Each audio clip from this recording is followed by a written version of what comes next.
What is going on, bros? Welcome back to the ASTROLABE. I apologize for being out for the last couple of days. I did not intend that. I missed one day because I was sick, and then I was going to stream yesterday, and Mr. Jason Miranchuk went live, and I was like, okay, well, yeah, I'll just wait till he's done. I'll sit here and watch his stream, and as soon as he's done, then I'll go live. And then he proceeded to go for like 5 hours. And after about 3, I was like, okay, yeah, I see what he's doing. He's doing a thing. He's letting it ride, and I'm not gonna try to step on him at all. So actually, I was like, oh, it's gonna give me an opportunity to go to bed early, and then of course I didn't go to bed early.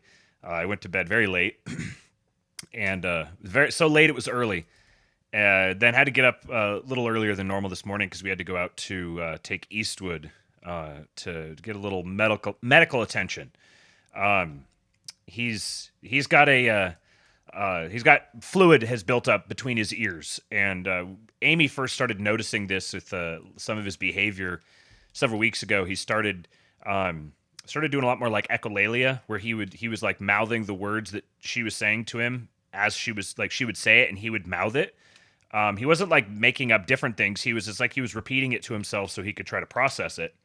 And then just generally seeming like he's not hearing well. You know, there's like kind of scatterbrained, like crazy encountering testosterone for the first time 4-year-old little boy behavior. But then there was some stuff that was just it was like out of character. Like his personality definitely changed very distinctly. And I am married to an absolutely amazing woman because she picked up on this stuff, and she's with him constantly, and very doting mother, and she picks up on this stuff immediately, and started talking to she tapped into the Crunchy Mom network, which is a great source of power for the ladies out there. Men, if you're not aware of the existence of the Crunchy Mom network or the power that they wield, you will be blindsided by it one day. So she dug into it and came up with some some things she suspected it was. She went and had a hearing test done with him, and they confirmed that he has a bunch of fluid buildup in his ears, and significantly impaired hearing, which is not something that you want to hear about your 4-year-old, that he has significantly impaired hearing. But the ENT said, it doesn't seem like there's any damage being caused. It's just unpleasant. So we're running through our options of how to try to address it, and part of it seemed to be associated with a bug that was going around that I caught, which seemed like strep. And I've been able to fortunately kick it rather quickly, in part because I've gotten to join the club. I feel very, very special. I'm one of the special ones who got to take the horse paste. I'm a horse paste consumer. Funny, this horse paste just comes in like a little, one of those little bubble packagings, and you just pop the little capsules out, and it's not very pasty. But I got my first dose yesterday, and I was kind of starting to feel a little bit better, well enough that I was going to do a show, but I didn't really expect my voice to hold up. Today, I'm not totally sure how long my voice is going to hold up. We'll see. Which I need to finish talking and get into the show in case that the pessimistic side of that wins out. But what was I saying? Oh, I took the ivermectin last night, and I definitely have noticed like distinctly something, like things changed.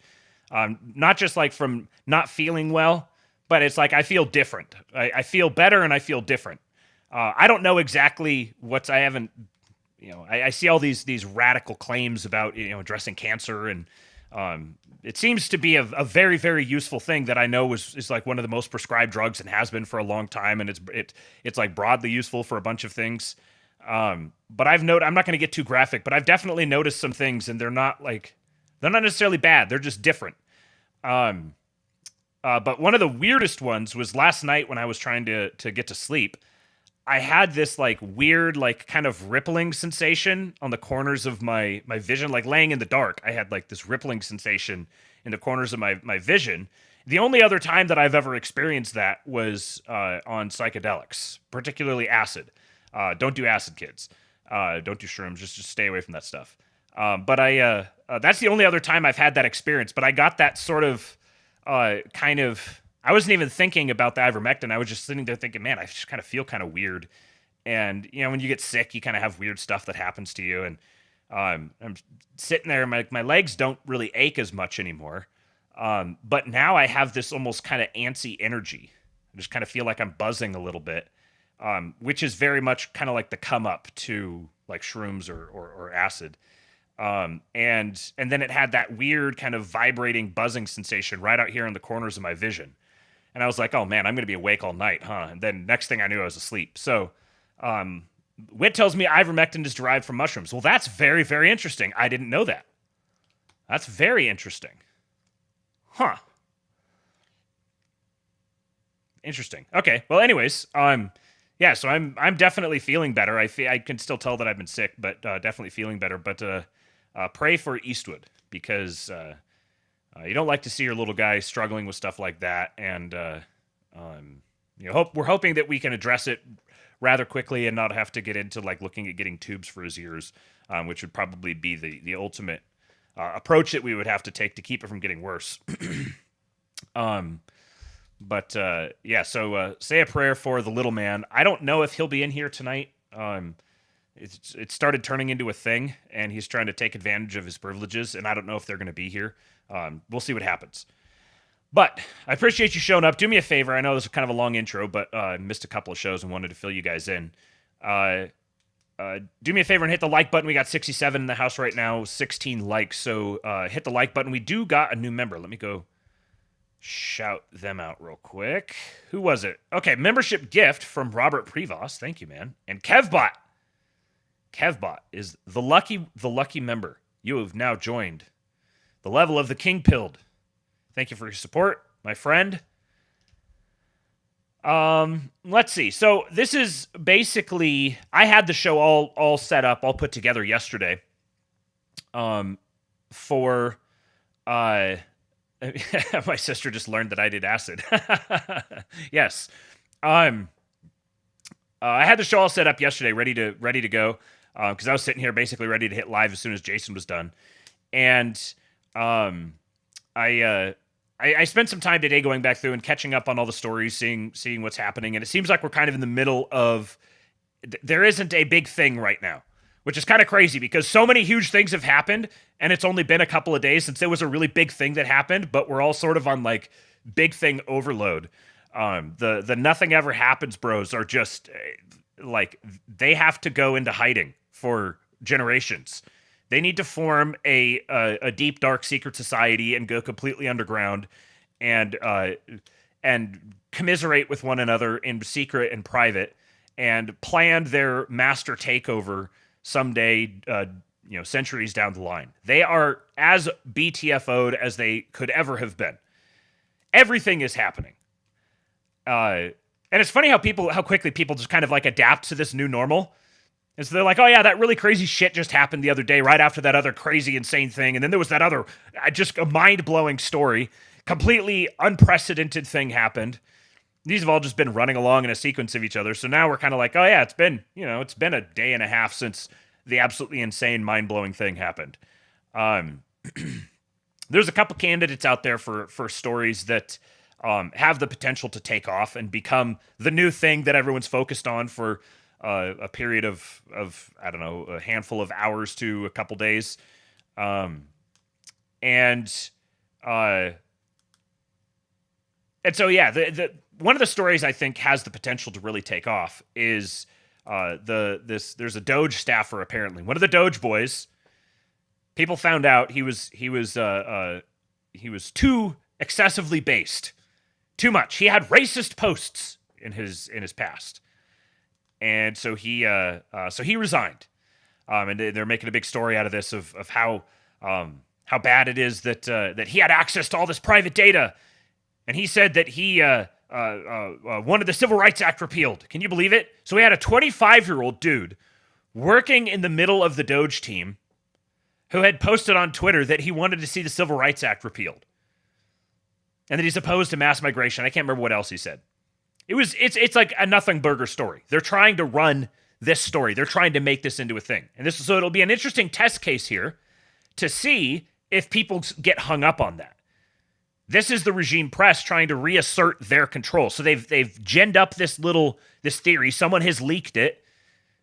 These little teams of people are hard at work trying to find an angle to take. And so they found one. Aha! A racist, sexist post. We must take them down. We must halt everything. Stop. Stop the onrush. Everyone freeze. It was a racist, sexist post. He had access to your Social Security. So this will be a test. It'll be a test to see if everyone gets hung up on it. Or if it just keeps on just steaming on ahead. And you know what? I think there are going to be people who stop and get hung up on it, and it's just going to keep steaming on ahead. People don't have a clue just how deeply seated this rebellion is and how far advanced it is. There is no turning back. There is no pausing. There is no stopping. We're in full-blown overturning mode. I don't want to sound Fed posty here because I'm not trying to imply that. I think there's the possibility of those sorts of things. But I think people have no idea just how comprehensively different the governing structure, monetary footprint, trade posture the U.S. is going to be within a year. It's going to be crazy. 2025 is going to be an absolutely memorable year. It's going to go down as one of those that everybody's mind naturally starts the new age at 2025.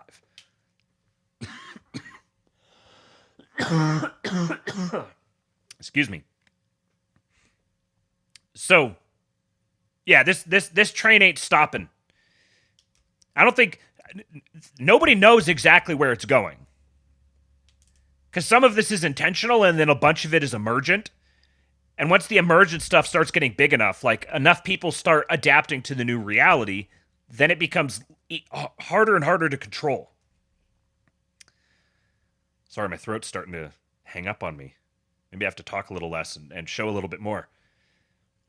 But I think the more people start coming online with this, the more of an emergent thing it becomes, and the less of a explicitly conceived and motivated plan. Essentially, there's a network of people who have kicked something off. They've started a train rolling because they have a course they want to chart to put themselves where the balance of power geopolitically, I'm talking all power politics in the world, is going to shift dramatically. There's going to be a new center of gravity in the world. The unipolar age is done. The multipolar age is here. And there's people who realize that and they're front running it. And there's people who are trying to hold like keep the it's like they're holding ropes, trying to keep the old age from falling down into the pit, but their ropes are turning to sand in their hands. So more and more people are starting to front run the new age. And so the network effects are starting to dig in here. A lot of people, more and more people, have made that decision where they come up to a point, they're like, all right, am I going to go this way or am I going to go this way? This choice is going to define my life. The fork is here. This choice will define my life. Once I'm pot committed on one of these, I'm pot committed. I got to see it through. Whatever that means. As out of control as it starts to feel, I've got to see it through and stay the course.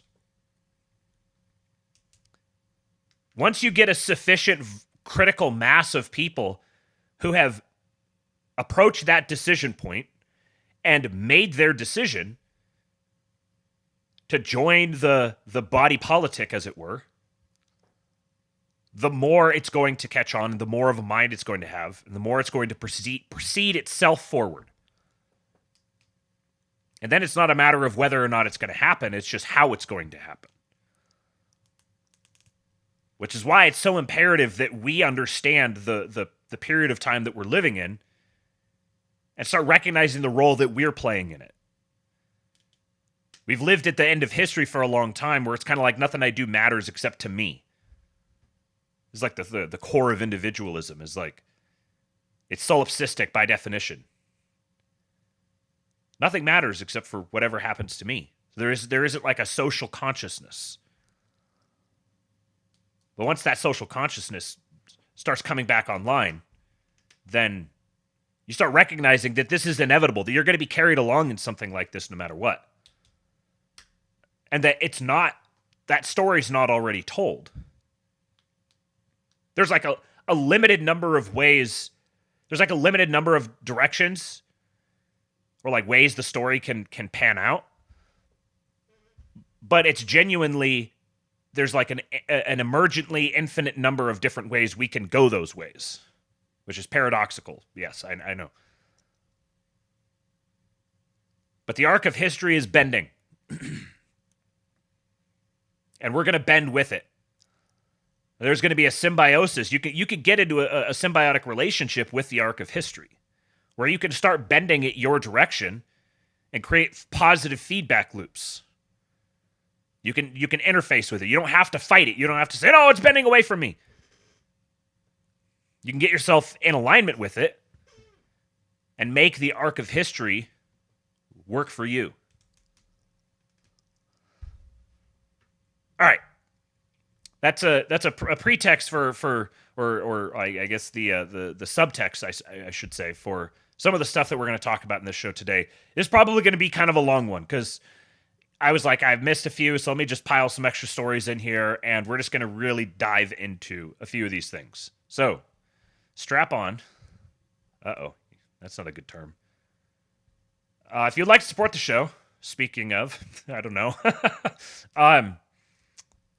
you can send a super chat. You can also become a channel member, as Kevbot just did. Or you can join the King Pill Discord, kingpill.com. This Friday, so tomorrow, we're going to have a schizo stream, and I'm thinking we might do a like a movie night, schizo stream movie night. I've got a few different ones that I'm thinking of. I'll post in the Discord later on, and we'll have maybe have a vote. We do ourselves a little democracy sometime. But we might do a schizo stream movie night, and you guys should come join us for that. So kingpill.com is the place to go. Taylor Brown says, join the Discord or you mom have the big gay. I co-sign that message. What's up, Samoa Bob? All right, so jokes aside, this dude is insanely talented. Look at this old dude. This sort of man doesn't really exist all that much anymore. I mean, by definition, there's not very many of them, but this is a what's the word I'm looking for here? Like a model, like an archetype of a particular character, a particular profile. Watch this guy. Welcome back to the Broken Juggler Show. Oh, we've got a good challenge today. Can I do a hoodie? A Big Bird. I thought you were so friendly on Sesame Street. I didn't know it was Challenge Street, Big Bird. But first, we've got to do the Nicolas Cage basket. There's the basket behind me. There goes Nicolas Cage. Oh, he's in. He's in. All right. It's time for the challenge. Let me warm up my body. I might have to cut. The only thing we have to do is go from here. But let's see what we can do. All right. Get ready. I got to get this going. A good spin. Okay, take the glasses off. Take the glasses off. Warm up a little bit. Okay. Hoodie. Get that hoodie on. Here we go. Here is the hoodie. We've got to get the hoodie on. Hoodie is on. Take a quick break like that. Okay. Now I got to do one armhole, one armhole. Here we go. Armhole number one. All right. Armhole number one. Okay, get ready. We got to do armhole number two. Armhole number two. All right, here we go. Armhole number two complete. Look a little bit more presentable. He's obviously Well, Big Bird, left-handed. I think you're going to have to eat a little crow because I just completed the hoodie challenge. There it is. Thanks, everybody. Goodbye. Just absolute, unadulterated autism. Incredible. Woodpit 420 says Penn from Penn and Teller was one of the best jugglers in the world years ago. And here's your white pill in this story. Now, to get the entertainment of Penn and Teller for whatever that's worth, if someone wants to be a Penn and Teller style entertainer, then they could just set up in their weird broken down garage backyard and stream it on social media and could probably make a career. Like, this dude could probably make pretty good money off of just doing this. Shout out to the autists, man. Here's from 9mm SMG says, "We'll never be as good at anything as a random Filipino is at karaoke." Now, I happen to be a huge fan of cultural appropriation. I'm a very proud American. And so I love it when I see other cultures mimicking American culture. This is what it's like, 20 years ago when I traveled abroad. That's what it was like. You go abroad and people are like, "Ooh, American." It was fun. They'd be like, "Oh yeah, look at the American." Or if they didn't like you, they'd be kind of like, "Oh, he's such a bad boy. Oh, he's so bad. He just is like so brash and uncaring and just gets whatever he wants, and he's like rude and thinks the whole world revolves around him." Yeah, that's right. That's right. I'm an American. So I love it. I absolutely love seeing foreigners aping American culture and pretending to be American. There's like a real lightheartedness about it. He says, "Dude could pass a citizenship test at immigration by busting this out." Now, and I don't know if you know about Filipinos and karaoke, but karaoke is serious business in the Philippines. It is a big frickin' deal. They take it very, very seriously, as you can tell with this guy here. It's been a while, will you be here? First night for will my heart remember a perfect love that you gave to me? Oh, I remember. Swear you I will be. I'm free. I'm fearless. I believe. I'm out on this world's light. There's been tears to my eyes. My sapphires. There's a full 2.5 minutes of this. I will spare you because it's good. It's also not good, but like, dude, mad props to the guy. I wonder if that's something that he like Andrew here says in the chat. He says they can replicate any sound. Filipinos kill it at karaoke. It's why Journey got one to replace Steve Perry. So this, like, them being able to replicate any sound is like this unique genetic characteristic of theirs. That they have like the vocal cords or something to just mimic sounds. They're like the parrots or something, or mockingbirds of the human species. So I wonder if he just is like, "Oh, I hear that sound and I'm just going to make it." Or if he had to sit down, he was like, "I'm going to do everything in my power possible. My entire life is going to revolve around mastering this sound, this particular way of singing." It's very wooden. It's very much like I'm doing it as exact mimicry. But I wonder if it's something that just comes completely naturally, or if they can just sort of just if they have to like really work on it. This one here is. I mean, there's many things about Southeast Asian culture that it's not a place it's not a place in the world that I would want to live. I have some respect for it, but I think Southeast Asians are I've known many. I had my deans in high school were Filipino, and I enjoy them. I enjoy them from afar. But this one is almost even more mind bending than the last one.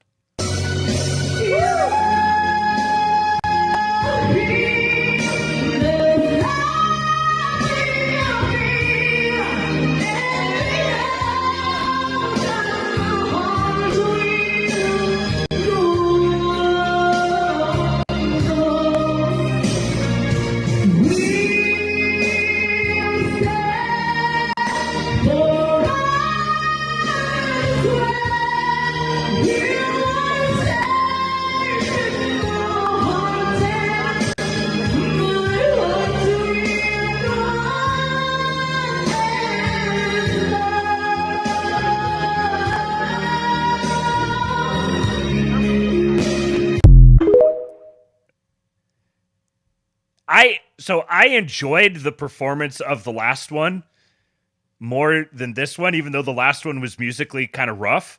This one was fucking insane. Like I get the sense maybe the last guy had to work at it, and this dude, it just came from him naturally, because either your voice does that or it doesn't. That is absolutely insane vocally. It kind of makes me uncomfortable. The other one was a lot more comfortable, even though musically it was a little kind of made my skin crawl. But this one was just like, holy shit, what is happening in front of me right now? Anyways, that's my, you've seen Matt nerd out about music for a little bit. It's one of my, I like finding people that I could spurg about music and get really into it. That's one of the reasons why Cooper and I, he brings out the art hoe in me.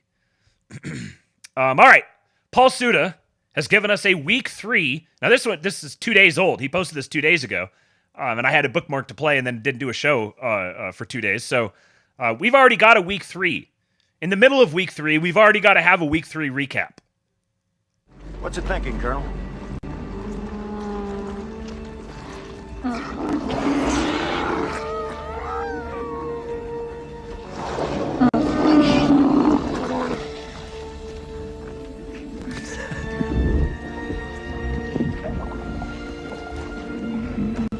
It's afraid. It's afraid! What's happening right now is a hostile takeover of the U.S. government. There's no other way to describe it. I mean, this takeover is also happening at the direction of his unelected best friend, Elon Musk. His latest target was the United States Agency for International Development. Yeah, look, I look at tariffs, they are an economic tool. That's it. They're an economic weapon, depending how you use it and why you use it and stuff like that. And, people argue, is it inflationary and non-inflationary? I would put in perspective, if it's a little inflationary, but it's good for national security, so be it. I mean, get over it. I can't with this country. I can't do this anymore. I'm literally sick. I'm really sick to my stomach. I'm going to get drunk today, and I'm going to act like an angry black fucking woman, because I'm fucking angry!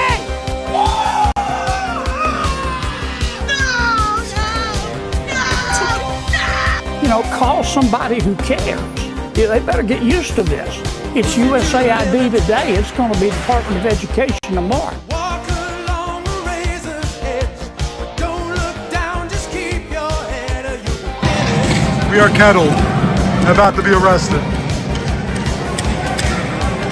Bureaucrats at USAID cannot interfere in the affairs of foreign countries to prop up regimes, to thwart America's interests, to facilitate mass illegal immigration, nor to facilitate diversity, equity, and inclusion policies which violate federal civil rights law. This is what the beginning of dictatorship looks like. Deport! When you gut Deport! the Constitution and you install yourself as the sole power. That is how dictators are made. Why are you crying? It's not your government, it's not your country.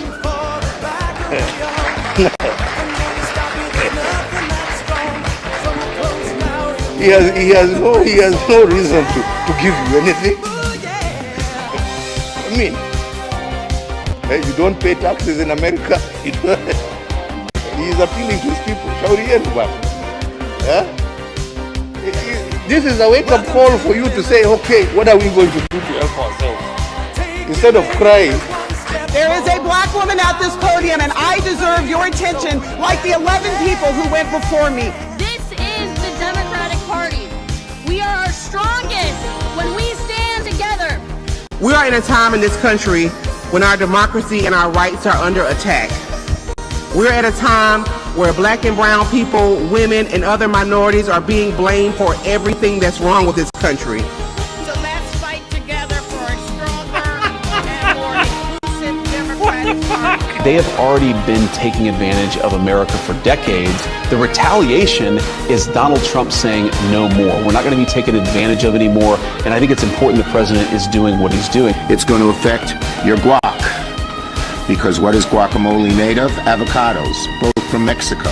It was late last week that the DOGE team showed up at USAID offices in Washington and demanded access. USAID employee Christina Dry described the scene. DOGE was in the building. We took down our pride flags. I took out any books I felt would be incriminating. Most Their aptly tactics named include ever. turning off our federal websites, deleting government-funded research that you, the taxpayer, paid for to impose speech codes, bullying news organizations by demanding interview transcripts, implementing an FBI purge, locking federal workers out of their computers, and even turning them away at their offices while giving themselves, without congressional or any other authorization, full access to the personal data of tens of millions of Americans. Republicans, that we will not take this. We will fight back. Fight back!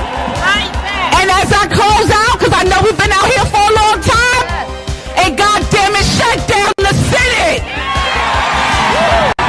We are at war. My name is Chris. I'm an ally, and I'm also a member of the LGBTQ plus community. And there are so many people hurting in our country right now. So you mean to tell me there's no drunks at this time blasting their fucking cumbia on their little fucking bootleg JBL speakers? Catcalling me? What? I'm loving it. I'm loving this piece. Ooh, give me more. We also know this is just the beginning. If DOGE attacks USAID today, then you can be sure they'll move on to another target tomorrow. Who knows? Maybe it'll be the Postal Service, or the IRS, or even the Social Security Administration. They could be next. Or maybe our National Security Agency. Paul Suda. Ladies and gentlemen, follow the man. His power levels are too high. They must go higher. Paul_Suda, S-U-D-A, on Twitter. What an absolute banger. I'm so sorry I made you guys wait 2 days for that. Oh, man, it's just so good. Just so good. What a time we live in. You guys reading the chat here. Straight poster.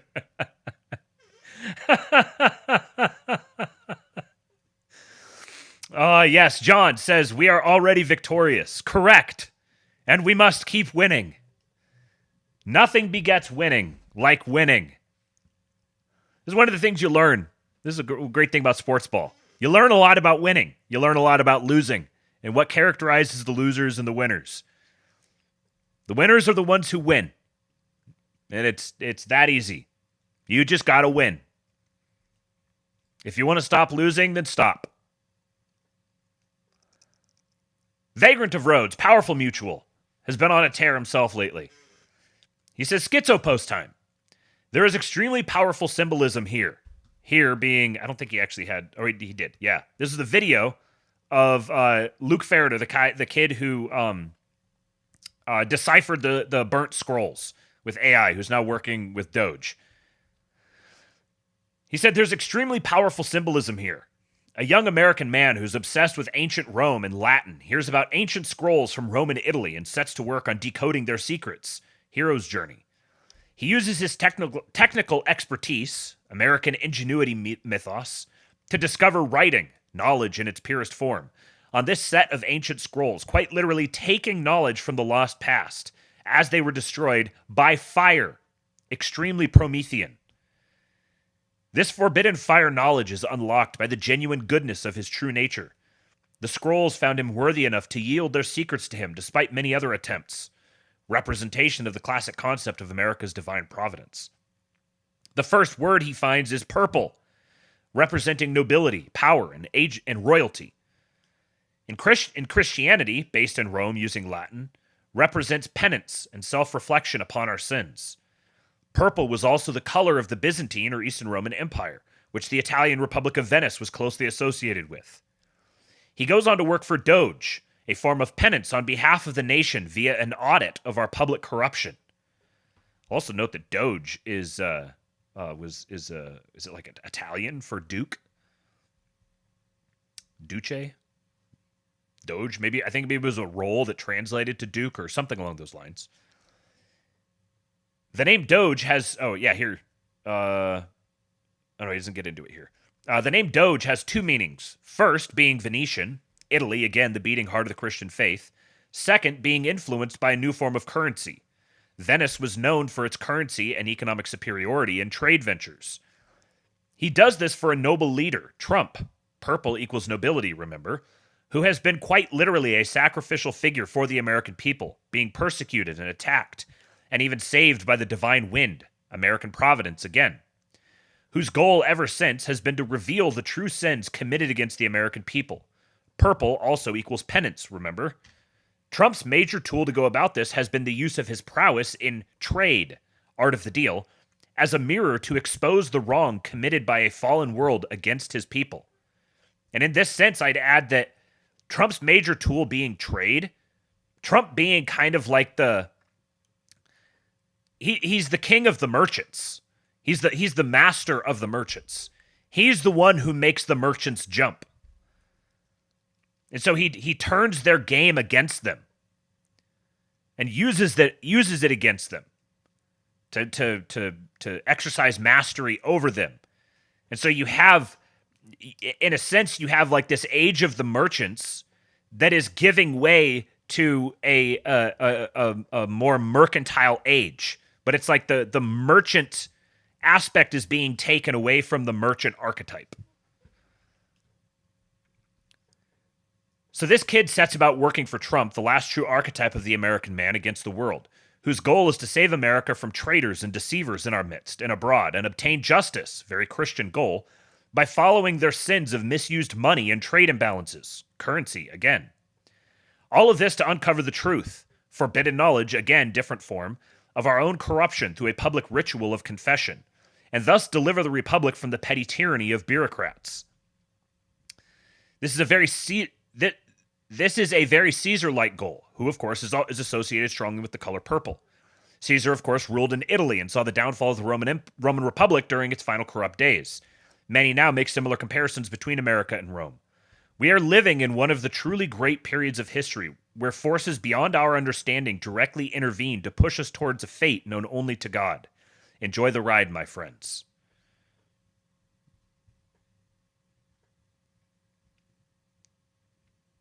I'm going to let that one stand at that, beyond what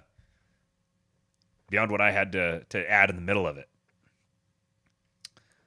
That was very well done. All right, so this one here is a couple days old, but still very relevant. The CIA has just offered their entire workforce the option to quit in exchange for 8 months' pay. So it's not just the federal workers, now it's being offered to CIA employees. Fox News alert, the Wall Street Journal is reporting the CIA has reportedly just offered a buyout to its entire workforce. Everyone in the agencies telling employees late today they can quit their jobs and receive about 8 months of pay and benefits. It's a part of Trump's push to downsize the federal government. And interestingly, that was, let me double check the date on that. That was, February 4. February 5, this dropped. The CIA sent the White House an unclassified email listing all employees hired by the spy agency over the last 2 years, per the New York Times. Now, I'm going to guess if the New York Times is leaking this information out here, it's because the CIA wants the New York Times to leak this information. That's the way I'm reading this. I'm not seeing this as the White House leaking this information. For whatever reason, the CIA wants people to know that they sent the White House an unclassified email listing all employees hired by the spy agency over the last 2 years. Now, it's possible that that the DOGE staff may have access to the communications going in and out of the White House on some level, and may have intercepted that. Those are the two possibilities, and I would put that as, I don't even know if that would be possible. I think that this was coming from, I think this is the CIA leaking this to the New York Times, that they sent this email of their employees to the White House the day after it was announced that they offered their workforce the option to quit in exchange for 8 months' pay. So I don't have a theory yet on this. I'm just observing that these seem to be the factors at play. And we're in a time where we're starting to get, we got a bunch of actions. Now we're going to start to get reactions. And the question is, what are the reactions to the reactions? That's going to signal a lot. Is this a big initial push to just gain a whole bunch of ground and then try to entrench and protect that ground, which I think would be a bad idea, but I'm also not privy to all the information, so I don't know what might lead someone to decide that. They've got to orchestrate a whole bunch of events all happening in precise order, and I don't know to what degree they've gamed all of this out. Once you start introducing the possibility of the use of artificial technology and mass data gathering and access to more communications in the world than ever before, it becomes difficult to handicap just what is actually possible. Particularly when you have a group of people who are already demonstrating themselves to be incredibly astute, rigorous, planned, covering all their bases, incredibly thorough. Very obviously were coordinating and planning this for probably years. This is one of the greatest government takeover efforts in modern history. Even if it were just to stop, like, even to this point, to have accomplished as much as they have to this point, to just absolutely hit a crushing blow against your enemy that permanently, like, pantses them and reestablishes the state of play politically, it's a masterwork. It's a genuine coup. It's like a legitimate, successful coup to this point. But we're going to find out whether this is how far out did their planning go? Did it go through, okay, we're going to sequence all of these actions, and then we're just going to take the reactions as they come and sort of adapt on the fly? Or have they sequenced out all of these actions with the intent of provoking this action, this action, this action, or this action, in which case we will respond this way or this way or this way or this way or this way? And then having some sort of a gaming algorithm to update the variables in real time. Like, I don't think it's out of the question to think that there are people in rooms working on this sort of thing right now. This is military technology. And I would posit that this is effectively a military coup. It's a military coup that's being effected by military interests that are so deeply embedded that they can make it look like it's not.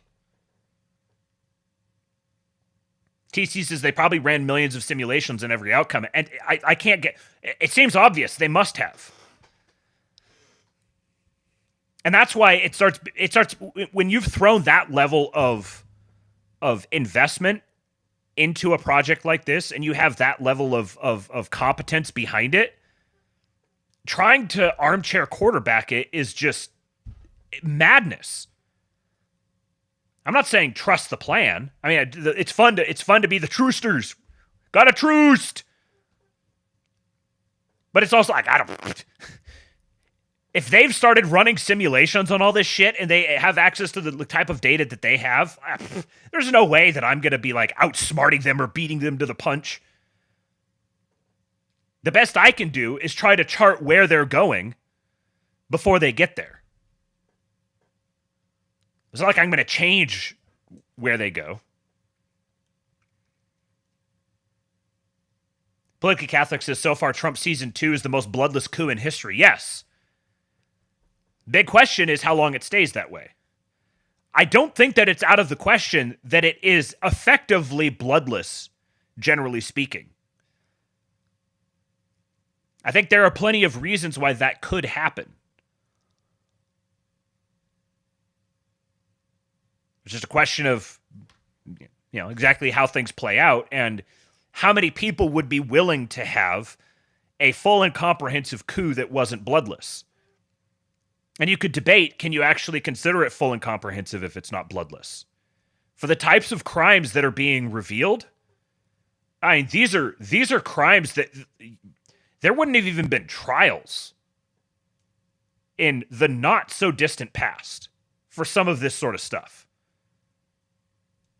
So to like actually go through, like autistically go through the legal process and hold trials and convict people on some of these things is 100% the merciful option. That is merciful and just. And in some cases, some of those convictions need to be capital. But this is quite a balancing act that's going to have to be managed. We need wisdom more than ever now. I'll have a little bit more about that here in just a minute. When we talk about USAID, I've got a whole bunch of stuff on USAID, but I wanted to get through a couple other smaller stories on the way. So, just a couple hours ago, it dropped that there's a judge who is considering a request to block Trump's federal government. Their attempt to offer these preemptive buyouts, because the deadline is midnight Eastern time tonight. All these federal employees who've been offered this buyout option have until midnight Eastern time tonight, per the memo that was sent out to all of them from the administration. And so far, I think the last numbers I saw was that 60,000 people have taken it so far, which seems low. Now, what's happening is all of the employee unions are fighting this tooth and nail. So I guarantee you what's happening is all these federal employees are in touch with their union representatives, and their unions are like reeling and trying to get this stuff in as quickly as possible to try to get some sort of a pause here. So Jeremy Call says, we're going to find out soon whether Judge O'Toole, some random judge in Massachusetts who nobody has ever heard of, or President Trump runs the executive branch. I hope the administration protects its rights aggressively. So I guarantee you a bunch of these federal employees are genuinely like, I have no idea what's going on. And there's plenty of good people who are caught up in this. I don't know how many, but I'm sure there's probably tens of thousands, because we're talking millions of federal employees. I'm sure there's tens of thousands of good ones in there who are themselves like, do I take this? Do I not? And they're talking to their union reps, and their union reps are like, no, don't worry, don't quit, do not quit. You're going to legally implicate yourself if you quit. They may not actually keep to their end of the bargain if you quit. Don't quit. So the fact that we've gotten 60,000 means that there's 60,000 people who have been like, yeah, fuck it, I'm out. So that's 60,000 when there's lots of suppression on it. So this is from ABC here. Judge temporarily blocks Trump's federal government employee buyout. The ruling came just hours before the deadline for employees to take the offer. A federal judge has temporarily blocked the Trump administration and DOGE head Elon Musk from implementing their fork-in-the-road federal employee buyout offer until at least Monday afternoon. U.S. District Judge George O'Toole Jr. set a Monday afternoon hearing to consider blocking the buyout offer further. Quote, I enjoined the defendants from taking any action to implement the so-called fork directive pending the completion of briefing and oral argument on the issues. I believe that's as far as I want to go today. Described the brief hearing as a table-setting session just to schedule arguments for Monday afternoon. He did not say anything about the merits of the dispute over the buyout. Lawyers for the DOJ said they would notify every federal employee who is subject to the buyout. More than 2 million federal employees had faced a midnight Thursday deadline to accept Trump's administration's deferred resignation offer as O'Toole considered an 11th-hour request to block the buyout from moving forward. 3 unions representing a combined 800,000 federal civil servants argued that the offer is unlawful, arbitrary, and would result in a, quote, dangerous 1-2 punch to the federal government. Now, I don't think it's necessarily the case that this judge is, let me put it this way. The Trump administration welcomes this because they want to settle this issue once and for all. Is the judiciary going to permit the Article 2 executive? And the way to do this right now with a friendly Supreme Court, the way to do this is get it pushed to the Supreme Court as quickly as possible and establish that precedent. And I've heard from people who, we're doing telephone here, but I've heard from people who have heard from people who are close to the campaign, or to the administration now, that they are encouraging this. They are trying to get one of these cases. And that the regime, the USAID people, the AIDS people, are have been reticent to actually bring something. This is part of part of them reeling. Why we haven't really seen much lawfare to this point is because they know what's going on. And they don't necessarily want to give them just a layup, slam dunk, take it directly to the Supreme Court, get the stamp of approval from the Supreme Court, and there's literally nothing they can do at all going forward. I mean, they're up shit creek here. But this is the right move right now. Because, for Trump, because they have a favorable Supreme Court, if Trump can get the stamp of approval from the Supreme Court, then he de facto has the Supreme Court, which makes his power even more secure going forward. So this is the proper realpolitik way of going about this, is to try to draw the lawsuit so that it can get fast-tracked to the Supreme Court. Now, I don't know well enough I don't know the different districts in which Supreme Court judge they correspond with. I don't know where did it say where he was from? U.S. District Judge. I don't know where he's from and where his which Supreme Court justice he would correspond to. If somebody in the chat knows or wants to look it up here, that'd be great. I should have thought of this before, because that would be potentially a big clue as to where this is. Like, this could even be a lawsuit that's being it's being brought by legal representatives who are sympathetic to the Trump administration's position on this, and they're basically serving as double agents in a sense. And so if this was one of the districts that goes up to like Scalia or something like that, then not Scalia. Rest in peace. Who is the Hispanic? Hispanic one. What's his name? Why did it just escape my mind? John Roberts, Clarence Thomas, Neil Gorsuch, Brett Kavanaugh, and I don't know why it's just completely left my brain. Someone will say it in the chat. The judge set the Thursday afternoon hearing to consider a request by 3 federal unions to issue a temporary restraining order. They would suspend Thursday's deadline for the buyout and require the Office of Personnel Management to provide a legal basis for the unprecedented offer, which offered to continue to pay federal employees through September 30, 2025 if they resigned by Thursday at 11:59 p.m. I assume you guys are saying Sotomayor, so this is her within her purview. Because Sotomayor definitely wasn't the one I was thinking of, but so I'm assuming that's what you guys are responding to. Alito, thank you, Samuel Alito. So okay, if it's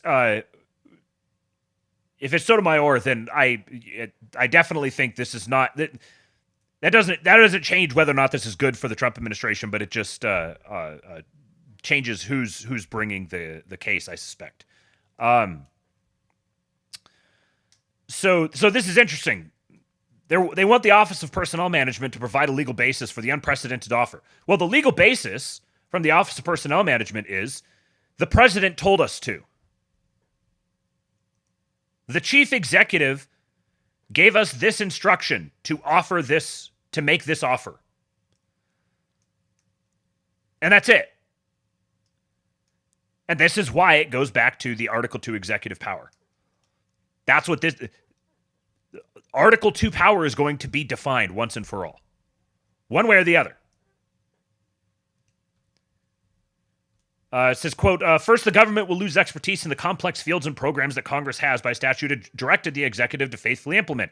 Interesting. Congress has directed the executive to faithfully implement these complex fields and programs. The executive is saying, I don't want this expertise. This expertise costs more than it's worth. Congress has directed the executive to manage these complex fields and programs. And the executive has said, given this directive that you have granted me, my authority now is to go implement these things and manage them. And I'm telling you, this is the best way to manage them, which is within my purview, because these are three co-equal branches. So by definition, if they're co-equal branches, by definition, there is a purview that each of them is granted that the other two do not have. Continuing the quote, and second, when vacant positions become politicized, as this administration seeks to do, partisanship is elevated over ability and truth to the detriment of agency missions and the American people. So in other words, we recognize that the administration wants to fire people who will be insubordinate and wants to ensure that all of its employees are committed to the goals of the organization as defined by its head. So this lawsuit here is about defining what the office of the presidency is. The judge's ruling comes as at least 40,000 federal workers, roughly 2% of the civilian federal workforce, have already accepted the deferred resignation offer to leave the federal government since last week. And I've seen a number of numbers put forth as what the Trump team is predicting or expecting. And I've seen some that were as little as like 3 or 4% is what they were actually expecting to take it. And they're like, anyone that we can get is great savings.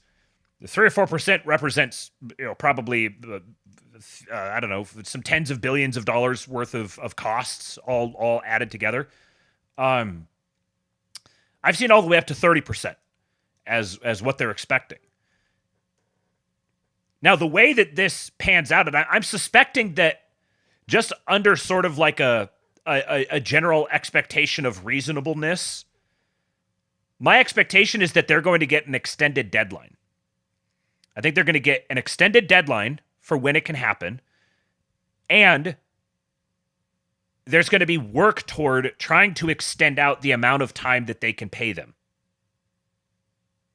Which, if you've been listening, if you've been following along, they've been saying all along 2 years. This has been the rumored number that they've pushed out there. That we want to pay people for we're willing to pay people for 2 years. So, of course, you start at 8 months. And you say, we can't go any further. We need an act of Congress in order to offer them more. We'd love to offer them more, but we just can't. See, because we're not just going to completely defy Congress. See, Congress, you have to act. This is your domain. You're going to have to act. All of those federal employees, we would love to give them 2 years. Free pay. They don't have to do anything. They can go on vacation. They can do whatever they want for 2 years. We'll pay for it because after those 2 years, we're not paying for them anymore. So before Trump's administration is over, they'll be off the books.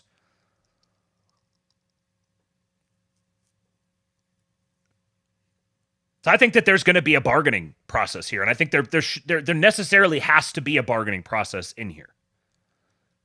It's not the administration is bargaining from a position of strength, and there's nothing wrong with bargaining from a position of strength.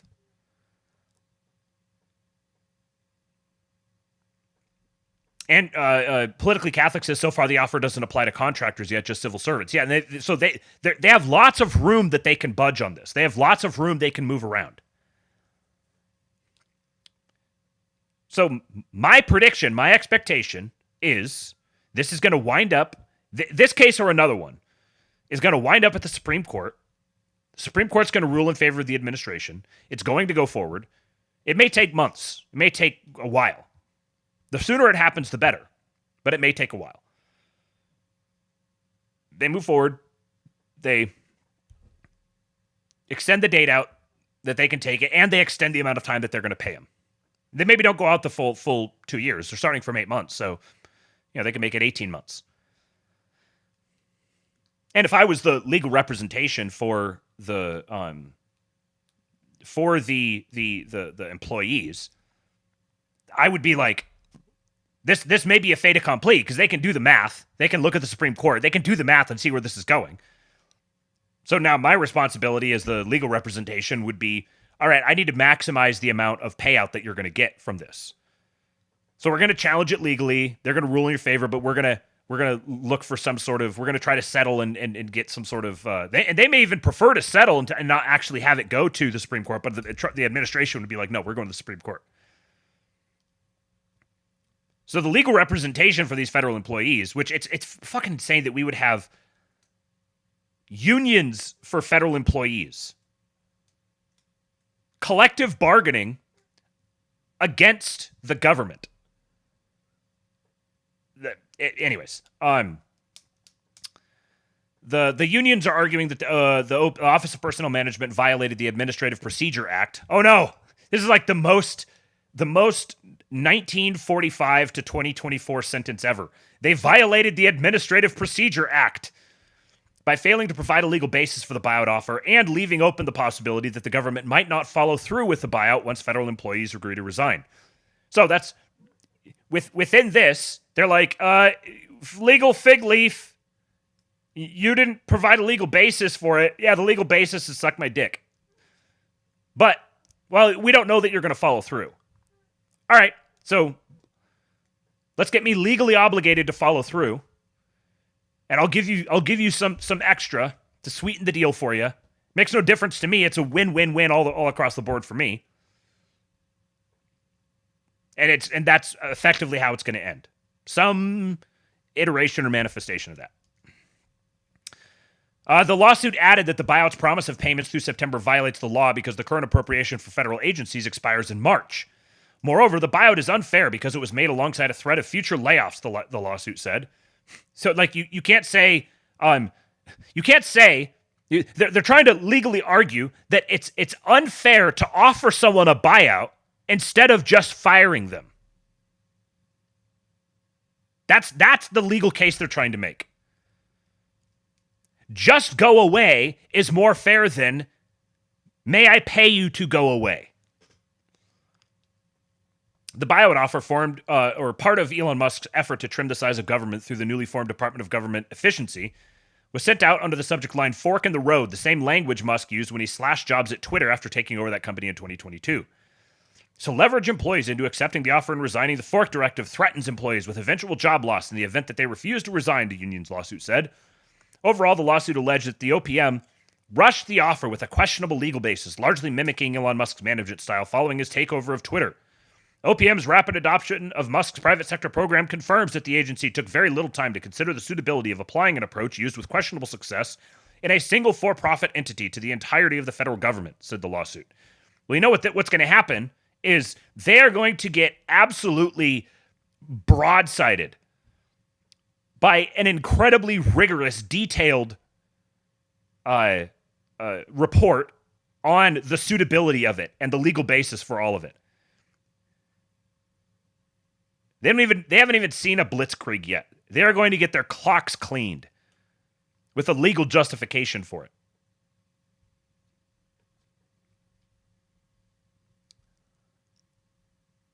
And of course, this one has to be mentioned.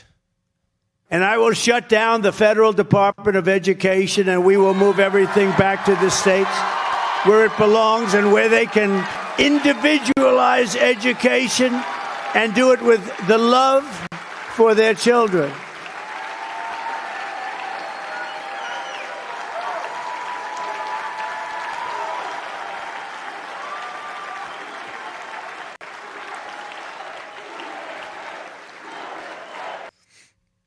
Now, what's interesting to me about this one is all of these other crazy executive orders just came out of the blue. There wasn't like, ooh, whisper, whisper, oh, he's going to do this. Hey, we're thinking about doing this. We're planning on doing this pretty soon. It was just like, boof. But this one is getting teased. Oh, yeah, I'm going to sign it. It's coming. I'm going to sign an executive order getting rid of it. Which is interesting. There's a different tactic being taken here. And I suspect, I don't know if I'm right in this, but speculating, I suspect that they're slow walking this one until the USAID story was fully exposed. Because that's the USAID is just the nozzle on the spigot of all of this story as it blows open is going to be massive. Getting RFK into HHS is going to uncover a tremendous amount of this. Everyone's waiting, like, when is he going to go after the universities? When is he going to crush academia? It's going to be by connecting USAID to the Department of Education and Health and Human Services. And then the overlaps with the whole research community and research grants. And all the insane shit people have been being paid enormous gobs of money to do. That's what's going to break their backs. And so I think that part of this is signaling like impending doom. And I think it also may be to keep the troops at bay, to keep people plugged in, keep people coming back, and keep the pressure up. And then some information on the FBI. Again, these are a couple of days old, but these stories that I've seen, they haven't significantly updated since then, so I am still including them here. Happening.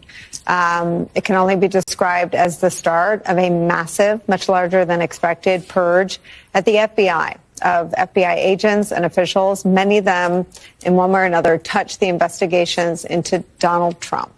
Sources telling NBC News this: the Office of Acting Deputy Attorney General Emil Bove asked the FBI for a list of Bureau employees involved in January 6 cases, sparking panic inside the Bureau by people who fear retribution by the Trump administration amidst an ongoing purge of FBI leadership.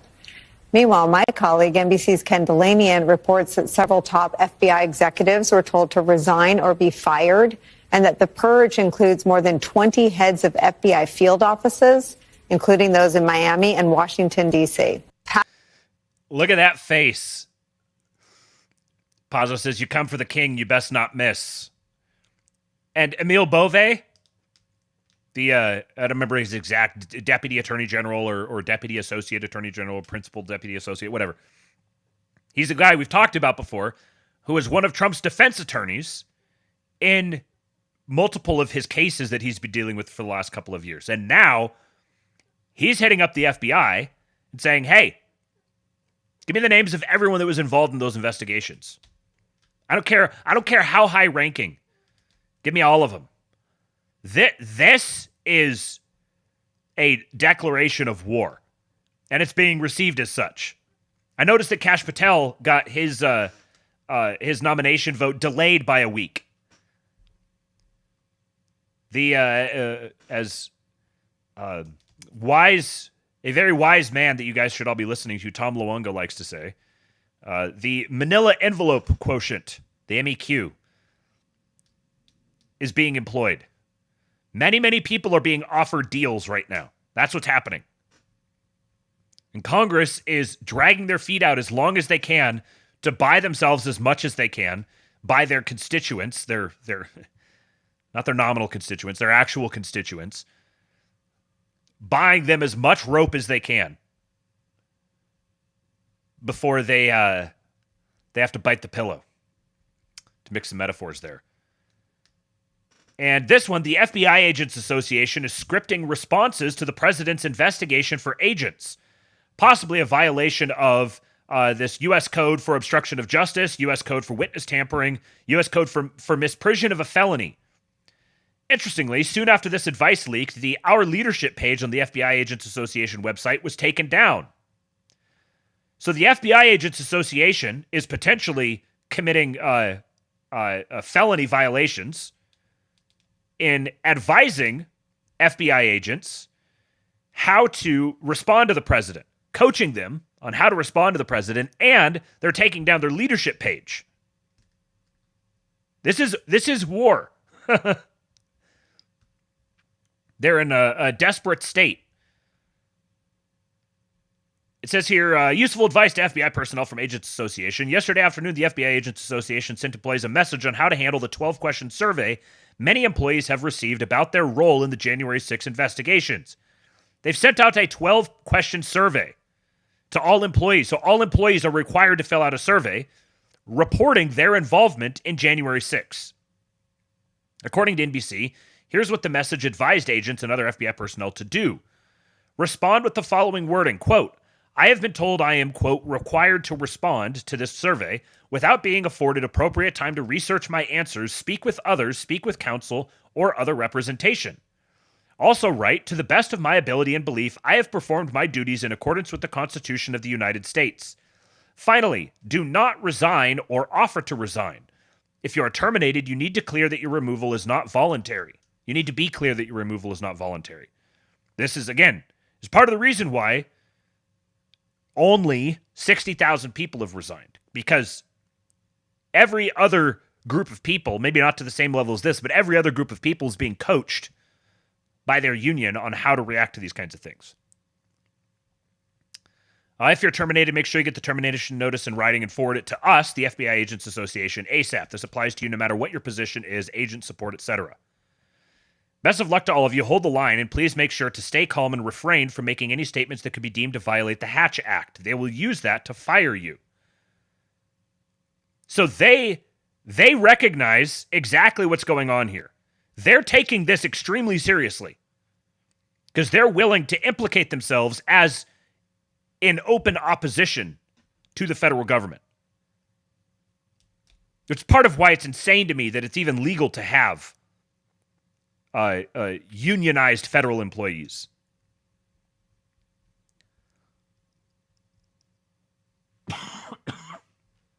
FBI Reddit. There's a lot of people that are going to get scooped up from Reddit. There's no coincidence that a whole bunch of Reddit pages have gone down right when the USAID information dropped. They have all just disappeared.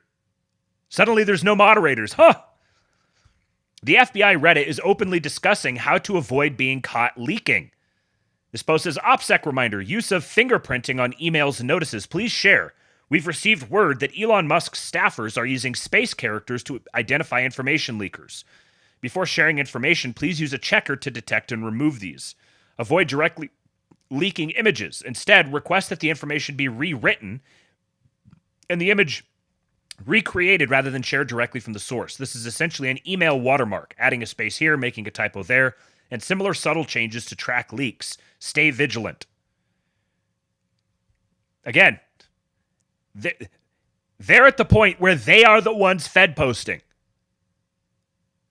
They are the ones that the feds are focused on, that the feds are coming after. And they are Fed posting on Reddit. And subreddits are getting shut down like crazy. If that doesn't convince you that we're in a completely new age, I don't know what possibly will. Oh, it's all kayfabe. Shut the fuck up, man. I don't understand how you could possibly not clue into this. You're just constitutionally obligated not to. Look at these absolute scenes. Trump invites all the girls to gather around him for the banning men and women's sports executive order signing. They will never forget this moment. I've got two angles on this. This is the symbolism of this shot. America's grandpa, the grandfather of the country, with the little girls surrounding him, and not a single girl was sniffed.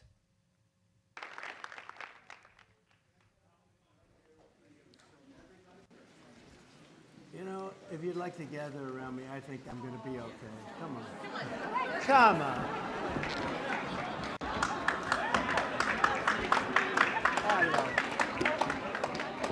Secret Service is worried about them. If we have to worry about them, we have big problems. Okay, do you want to do this?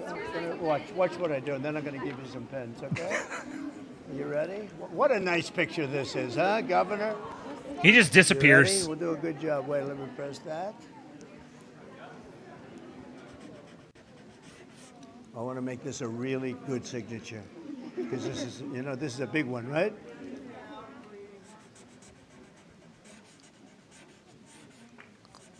Oh, I think we have a 10. We have a 10. God bless you, Mr. President.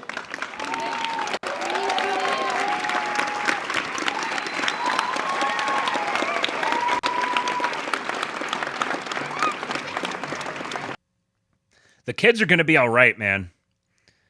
He just absolutely made their lives with that experience, and it's so natural. Now look at this angle here. This one you got, I wanted to show that one because he just disappears in this whole swath of young girls. And then this one here, you get a straight-on view of it with a little ASMR. Actually, it's bigger like this. Little ASMR of the marker.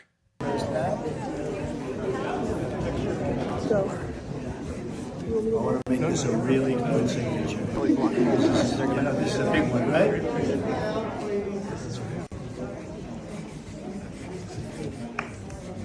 Oh, I think we have a 10. We have a 10. God bless you, Mr. President.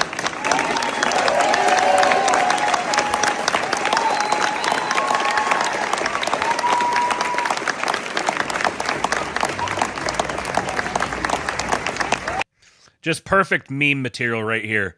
He knows what he's doing. He knows what he's doing. Look at him. America's grandpa took a bullet for us. What a guy. All right. And the last little miscellaneous one here.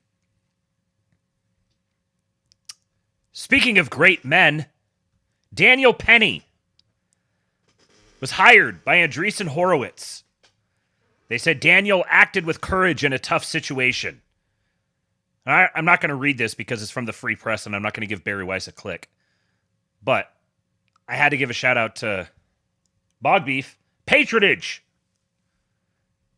This is what it looks like. Rewarding our friends, punishing our enemies. Patronage. The patron provides protection, money, and access to the client. In return, the client provides loyalty, thanks, and allegiance. If you want patrons, present yourself as a worthy client. Now, I wanted to highlight something back here. Josh Ham says, public sector government unions were authorized by an executive order, which means Trump can kill them once he has enough public support. Interesting. Interesting. I wonder if he'll get to that point. I wonder if he'll get to the point where he's able to do that, or if his power is going to be so secure that the unions become an asset.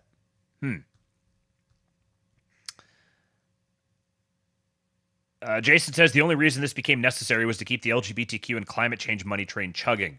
One more reason the vengeful son is going to feel good. Yeah, that's part of it. It's not it's not just a symbolic move. There's legit political implications behind it, as we've seen with the USAID situation. Which, speaking of, let's get into that. So Elon posted this guy the other day. I've seen him around. He's one of these. It's interesting watching this sort of creator, TikTok guy, who just sort of like talks about whatever's in the news. And this is absolute normie fodder. This is just pure normie slop. So the fact that the normies are getting this sort of thing, this is like FanDuel American Central. More normie than Joe Rogan. And this is the stuff that they're getting. This is the sort of messaging that they're getting because they don't watch the news. This is where they get their news. From guys who are performing it like this. Hi, welcome to the Department of Government Efficiency. We were looking over last year's budget and we found some anomalies that we wanted to address. Okay, if you're talking about the military budget, You'll want to watch, if you're listening to this, you'll want to watch the transcript because there's extra little information in this. If you want a safe country, that's how much we Oh, we didn't even start looking at that yet. Get ready for that. No, we were looking at this list here. We wanted to start with the National Pillow Fluffing Initiative. I mean, don't you want your real program? I guess you notice I have to watch it. It says on every single one of these are actual real programs that he's mentioning. These are not, he's just not making stuff up for the memes. These are actual real USAID programs. We wanted to start with the National Pillow Fluffing Initiative. I mean, don't you want your pillow to be fluffy? Not when you're spending over $1 million of taxpayer money. We're cutting that. Also, the Bureau of Elevator Music Standards. Explain also yourself. real. Forgive me for trying to set the vibe, bro. $800,000 a year. The National Velcro Noise Study. What's the problem here? You don't have to spend $1 million a year to know that Velcro noise is annoying. Now, the Program of Ice Cube Uniformity and the American Cloud Watching Fund. Okay, that one's a problem, but I'm kind of OCD and I like it when my ice cubes are all the same size and shape, you know? Yeah, we all do, but that doesn't mean you spend $1 million. Now, the Federal Kazoo Orchestra Grant? It's amazing what they could do with those things, honestly. The Federal Bureau of Traffic Cone Counting? $256,343. You're welcome. Now, that's what I call $800,000 well spent. So, these are the sorts of things that are hitting the normie world. What's not hitting the normie world is just how dark this whole operation is. My wife says Reed Choi is a wonderful follow. Yes, I agree. He's great. He's very entertaining. The majority of his content, I mean, I don't follow him directly, but I've seen lots of his videos and I've gone down the rabbit hole on him a few times. And he gets into some of the political stuff a little bit. He does a lot of like Christian, like sort of evangelical Christian stuff. And so he's those sorts of accounts I think are really useful for tracking the normie perspective. Because they're just like just to the extremely online side of the normie world. They're the type of thing that like anybody from any walk of life could sit there and watch and sort of consume and be on board with, and they get it. So they're kind of a bellwether for where the normie world is going. So when they start getting into this stuff, that's when shit's going to get real. So Cernovich says, for a real eye-opener on the scope of this USAID welfare program, run a keyword search via Data Republican. Shout out to our girl Data Republican. I started following her during the last election cycle, and she's gone nuclear. She created this huge database with the keyword search to go through all these federal grants, and she has all the information in there. This is very reminiscent of the Twitter files. They're doing the exact same thing they did with the Twitter files. They've got their hand-picked agents who either volunteer or are selected to facilitate disclosure. So they're funneling all of this data to her, and then you can go now. Anybody can go and do the research. We are the media now, so to speak. And this is the feedback loop that's been created. Now all of the online people who are watching this like it's a soap opera, like it's the greatest drama ever, they're all going and doing all this stuff for free. They push it out. It goes viral. And then I guarantee you that Elon has, that the DOGE team, broadly speaking, I guarantee you they've got some kind of a regular running algorithm that is tracking all of this stuff and funneling it into consumable summaries and reports, telling them, go this direction, go that direction, look here. Dig in here. This is connected to that thing. This is how they're responding. This is the narratives that are running. Here's how to get in front of those. I guarantee you there's something like that. Whether it's fairly like beta or extremely sophisticated, I don't know. But I like if I had the resources and was doing something like this is how I would be doing it. And these people are far more connected and competent than and have far more resources than I do. So if I would think of it, I'm sure they are.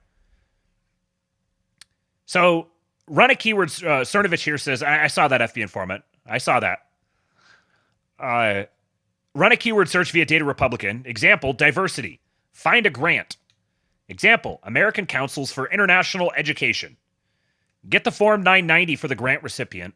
Check the salaries. So diversity Here's Data Republican. Search through federal grant awards to find recipients and award amounts. Keyword diversity. Taxpayer money sent. This is $3.5 billion. Is that billion? Let me see here. Yeah. 1,000, million, billion. Yeah.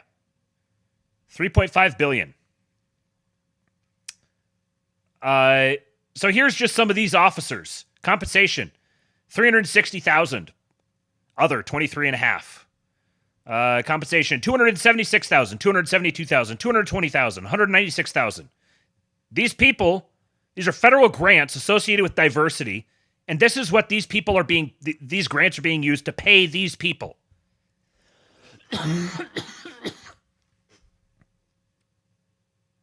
Can you imagine?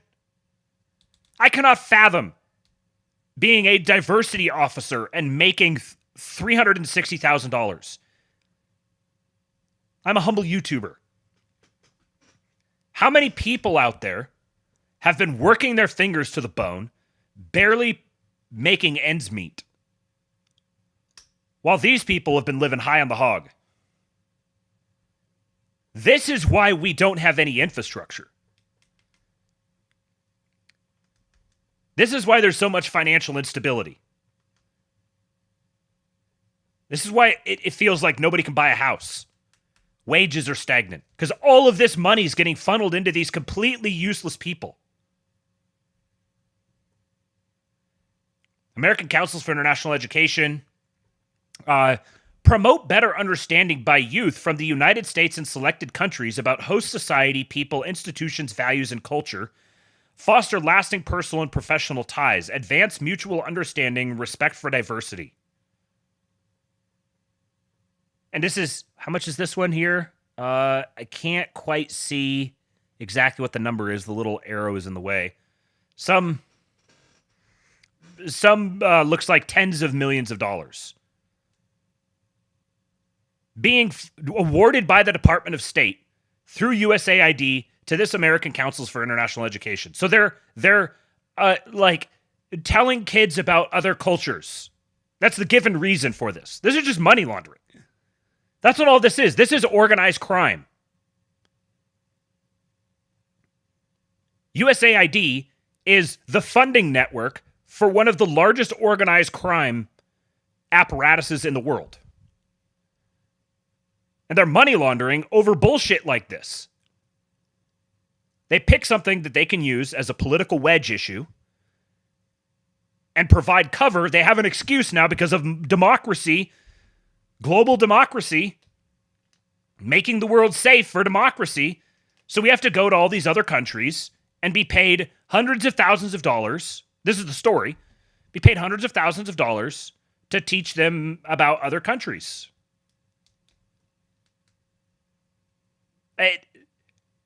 Even if this role was real, this is like something that you would send I don't know, some grad student to go on as an internship or something. These don't merit hundreds of thousands of dollar salaries, even granting the premise of the role. It's just money laundering. These people are purchased bank accounts to be used as political weapons to do what's called capacity building. Shout out to Mike Benz. The CIA and the State Department through USAID, and really, this is like hands inside gloves, inside gloves, inside gloves. There's a lot of gloves before you get back to the hand, and then there's actually a lot of hands too. But this is a global network that has been established for capacity building, which is plant organizations under some sort of pretense that can be advocated for diplomatically, raise it up, make it operational, and then funnel money to it to overthrow governments. And now we can control the politics of every country in the world. This is British statecraft. This is the very essence of British statecraft. To protect the British Empire, the interests of the British Empire. It's just staring us right in the face. This is exactly what it is. And these people are they're just bank accounts. Meaty, fleshy bank accounts, which is, you've got, if you listen to Stormy Waters, he said this about billionaires, and it's true about these people as well. These are like micro bank accounts. You have the big bank accounts, then you have the micro bank accounts.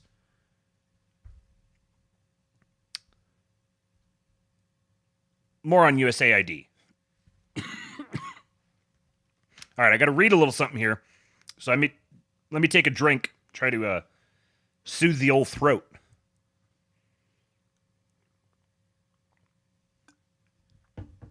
And I think that I have, yes, I do. I've got a cough drop. Okay, got a long ways to go still, folks. Hope you are enjoying the stream and are ready for quite a bit more. We'll see if I get wrapped up by the start of, let's see, what time is it? I might be wrapped up by the time the Old Glory Club stream starts. We'll see. Let me see the super chat back here. Samoa Bob, $10. Thank you, man. He says, Alex Jones was proven right again about animals. They had programs with federal grant money to trans animals and attempt to breed certain animals together. Completely unsurprising. I didn't know that.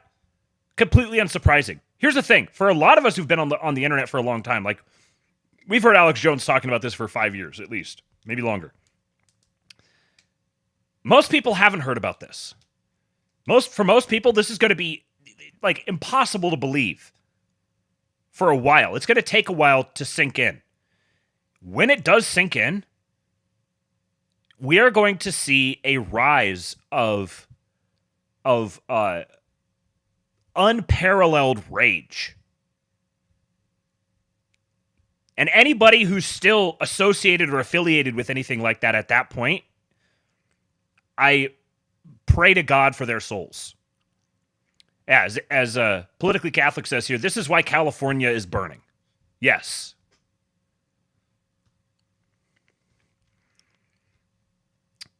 Let me see some of the other comments here.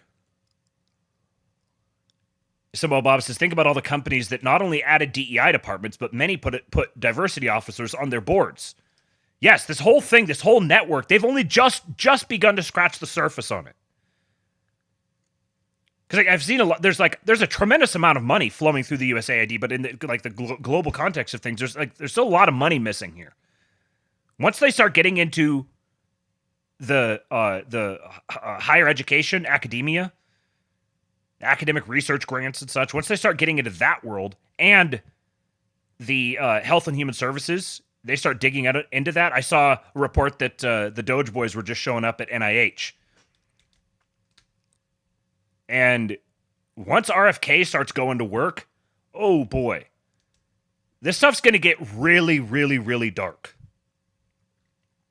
And people are going to be very, very unhappy, to say the least. So Bob says, also remember the money changes hands often. USAID gives to Ford Foundation gives to Rockefeller gives to CARE, et cetera, et cetera, et cetera. Exactly. And that's, for the majority of them, that's what it is. It's just, we get this grant, so we can give a grant to this organization, so we can give this grant to this organization. And it doesn't have to be it's literally the same dollars. It's silly to think of it that way. If USAID awards a grant to the Ford Foundation for $200,000, and then completely unrelatedly, the Ford Foundation funds some research to the tune of $200,000, then effectively, the State Department just gave that last organization that $200,000. Well, but even then, where did that go? To pay researchers, or to pay staff or personnel? Well, where did that money go? Well, there's now a pool of money over there that can be used to grease palms or to hire mobs or pay for political rallies. That's where all of this money that's just been shoved into the economy has just been scraped off. All these gigantic omnibus bills that are just loaded down with pork. That's what this all is.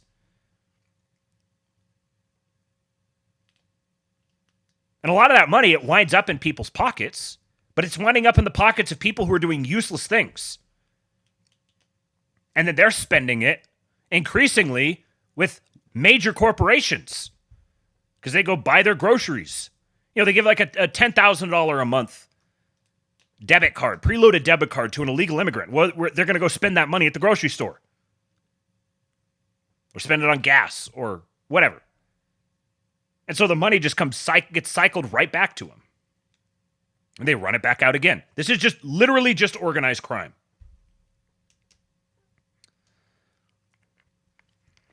Devin Erickson says, here's what Elon Musk is doing with Doge and why he's doing it that way. First of all, he's fully aware that for the past 20 years or so, a gang of thieves has replaced the U.S. federal government and is wearing it as a skin suit. But I don't think he wants to belabor that point out loud because a lot of people haven't realized this yet, and it'll sound like a loony conspiracy theory until they do. So he decided to show them. That's what targeting USAID is about. When you have to eat an elephant, the way to do it is one bite at a time. But there are some very specific reasons why he selected USAID as the first bite. USAID, you see, is a slush fund. Way back in the days when the grass was still green and the pond was still wet and the clouds were still clean, and the song of the Swami Swans rang out in space. When the U.S. federal government was a real elected government, the houses of Congress had the power of the purse. They set the federal budget. The problem with this, from the standpoint of a thief, is Thomas Massie, or someone like him. There's one or two in every Congress. If you want to put some kickback or patronage or theft in the congressionally approved federal budget as a line item, then he's going to find it as he and his staff comb through that bill. And he's going to get up in front of Congress and the press and tell everyone about it. And then the opposition party, whichever that happens to be, is going to pile on because they smell blood in the water, and it's going to get canceled and you're going to be embarrassed. You need a way to hide your expenditure of federal tax dollars. So how do you hide a rock in a gravel pit? How do you hide a man in a crowd? And how do you hide a fraudulent expenditure in a general fund? So here's what you do. With the help of friendly presidential administrations, you create a bunch of agencies with names like the Federal Bureau of Saving Cute Puppies with Waggy Tails. These are nominally part of the executive branch handling detail work, but they are staffed by hired, and therefore not elected, bureaucrats. And they are funded in lump sums by a single line item in that budget. Now, you don't have a whole bunch of $50K for a transgender opera troupe in Bangladesh items. You have one item, which is $50 billion for the Federal Bureau of Saving Cute Puppies with Waggy Tails. And if Thomas Massie starts asking questions, you act shocked and outraged and demand to know why he wants cute puppies to die. So what is all this money actually for? Well, it's for stealing. You give it to companies owned by you to do silly things. You give it to companies owned by your friends to do silly things. You give it to publishing companies to do silly things. And then later, when you leave office, they give you a $65 million book deal for an autobiography no one's going to read. You give it to Wall Street firms to do silly things. And then they regularly pay you $250,000 to come give a 20-minute speech. You give it to literally anyone to do silly things, and then they make a donation to your private charitable foundation. Or they put your cousin on the board of directors for $500,000 a year to do 2 hours of work a month. See the common theme? Doing silly things. Because it doesn't really matter what the tax dollars are paying for. It matters who the tax dollars are being paid to. It's obscure, it's circuitous, but at the end of the fiscal year, it all makes its way into someone's pocket. And everyone who's part of the network gets a taste. A chemical taste, maybe. Those who understand will understand. Now, these bureaucratic agencies are nominally under the control of the president, but in reality, they start to have a power base of their own. This is because their money comes from Congress, so it's not easy to turn off the tap, and the head of each agency has to be approved by the Senate, so it's not easy to dig into each agency and fire the careerists of aiding the corruption. Couple that with Congress delegating regulatory powers to agencies, and courts deferring to their judgments, and now you have a fourth branch of the federal government with the powers of all three, whose whole job is to loot the treasury.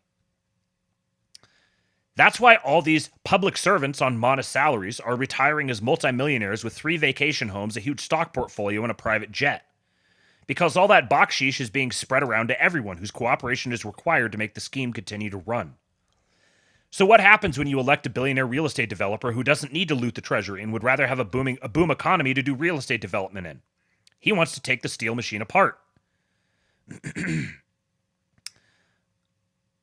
And what happens when he appoints the richest man in the history of the known universe, the single least bribable man on the planet, to audit all the federal departments and stop the theft?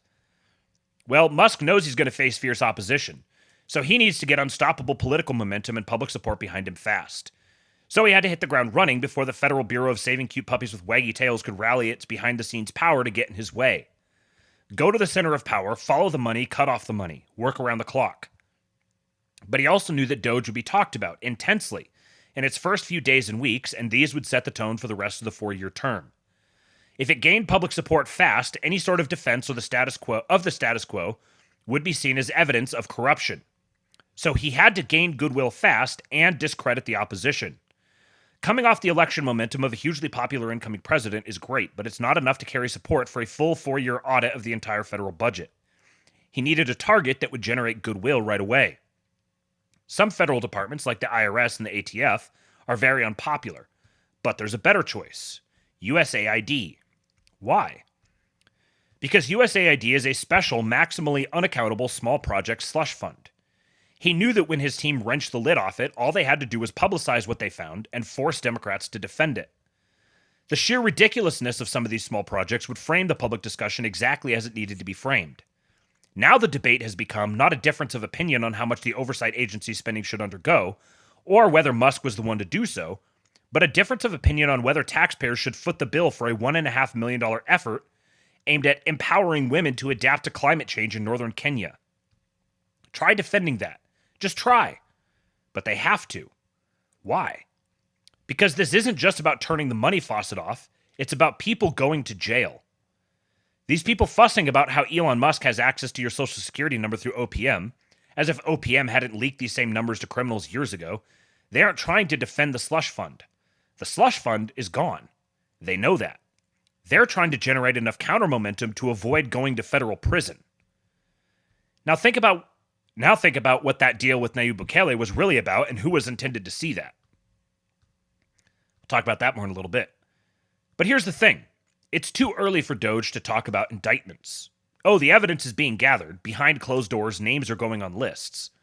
But the verbal public support needs to be there, because we're looking at possibly a huge number of arrests. Not just high-ranking careerists and appointed officials, but elected representatives and senators. Unless this idea is overwhelmingly popular, it would look like a power grab, and no one would pay attention for long enough to realize, hey, these people really are guilty. That part needs to come from us.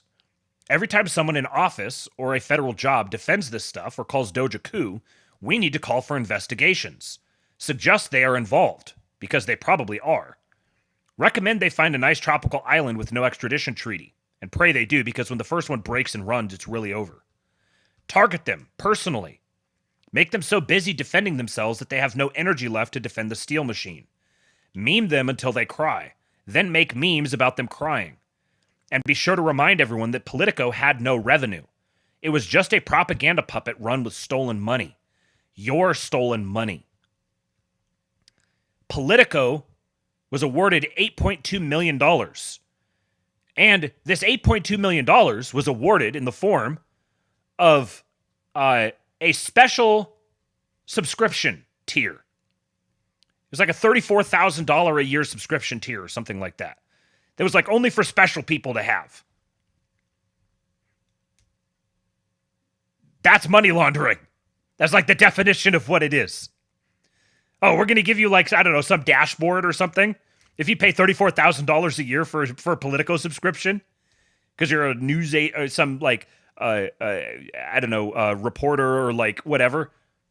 We have to pay $34,000 so that our representative can have access to this information or whatever. It's absurd.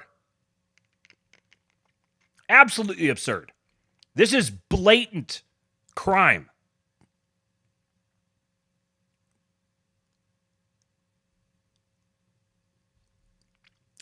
This guy's been getting a lot of attention from Elon lately. This thread got 30 million views. This is Aesthetica at _aesthetics on Twitter. It says, talk to a friend who has connections with within the Democratic Party, and he said the level of panic over Trump and Elon shutting down USAID is unlike anything he's ever seen. By following the money, DOGE has struck a killing blow to the heart of the Democrat deep state machine. Direct quote, This is worse than 9/11 for Democrats. USAID is the primary vessel they use to achieve their political agenda. USAID is and always has been the primary source of funding for their influence peddling schemes and for their indirect sources of income. Another text. Based on the reactions from within the party, it seems to me that dismantling USAID is Trump's biggest political victory to date. It was his enemy's golden goose. Same source who told him during the campaign, well before it was made public, that Kamala's internal polling had her behind Trump, so his information is good. Another important addition. He said initial plans by the Democrats is to have their people at USAID hide the partisan funding under, quote, unimpeachable initiatives. Quote, they will push back really hard on certain line items that on their face look like reasonable USAID expenditures and hide their political spending under these programs. At Elon, looks like the whole thing needs to be thrown out to avoid this, to keep this from happening. More. Another likely solution for Democrats, which they already use to reward VIPs, is to use NGOs as an intermediary to direct funds where they want them to go. So basically, USAID allocates funds for a certain initiative that looks reasonable. Democrat-friendly NGO is contracted to carry out initiative. NGO 1 subcontracts VIP, which is another NGO owned or operated by a political ally or Democrat politician. Eventually, the funds reach the secret intended target and the original problem is not solved. This means they can continue to rinse and repeat this grift. And think about the whatever, like $100 billion or whatever that was set aside for getting internet to rural communities, and not a single home has been connected. There's all these stories where California, some tens of billions of dollars have been spent to build like 1,600 feet of high-speed rail. That's where that's why these things have been so exorbitantly, catastrophically expensive failures. Because they're not failures. They've worked out exactly as they were intended. They were never going to put that money toward building high-speed rail. It was only to pay off political favors and buy elections. Last tweet here. If Trump and Elon want this to stick, they need to completely shut down USAID or fire the entire staff. The party has instructed their allies to not make waves and blend in. USAID is 99% Democrats. They will not be able to save it without risking internal sabotage. So we'll have, let's see, we'll have more on that here in just a minute. In a few minutes when we get to, I've got some stuff on Marco Rubio. But first, I'm going to read this thread from John Conrad. After this, I've got a thing from Mike Benz that I'm going to play. And some more thoughts on USAID. Then we'll talk about Rubio and the seismic shift in the U.S.'s relationship with the world. A little bit of Bukele stuff. And then we'll talk about the Trump-Gaza thing. We're going to be going for a while. So J.D. Vance said, this is the new normal. Expect this rapid-fire breakneck pace to continue for 4 full years. Can you imagine? Can you imagine 4 more years of this? I cannot wait.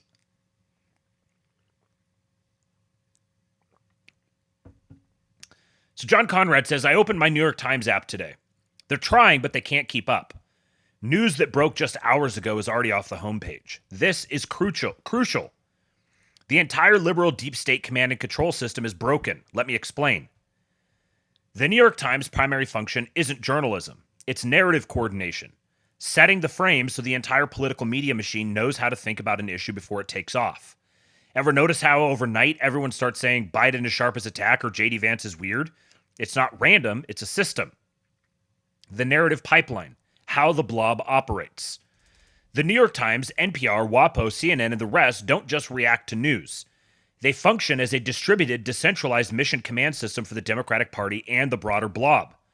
And remember that the New York Times and NPR were just thrown out of their access to the Pentagon. They were replaced by Breitbart and OANN. Step 1, local bureau chiefs.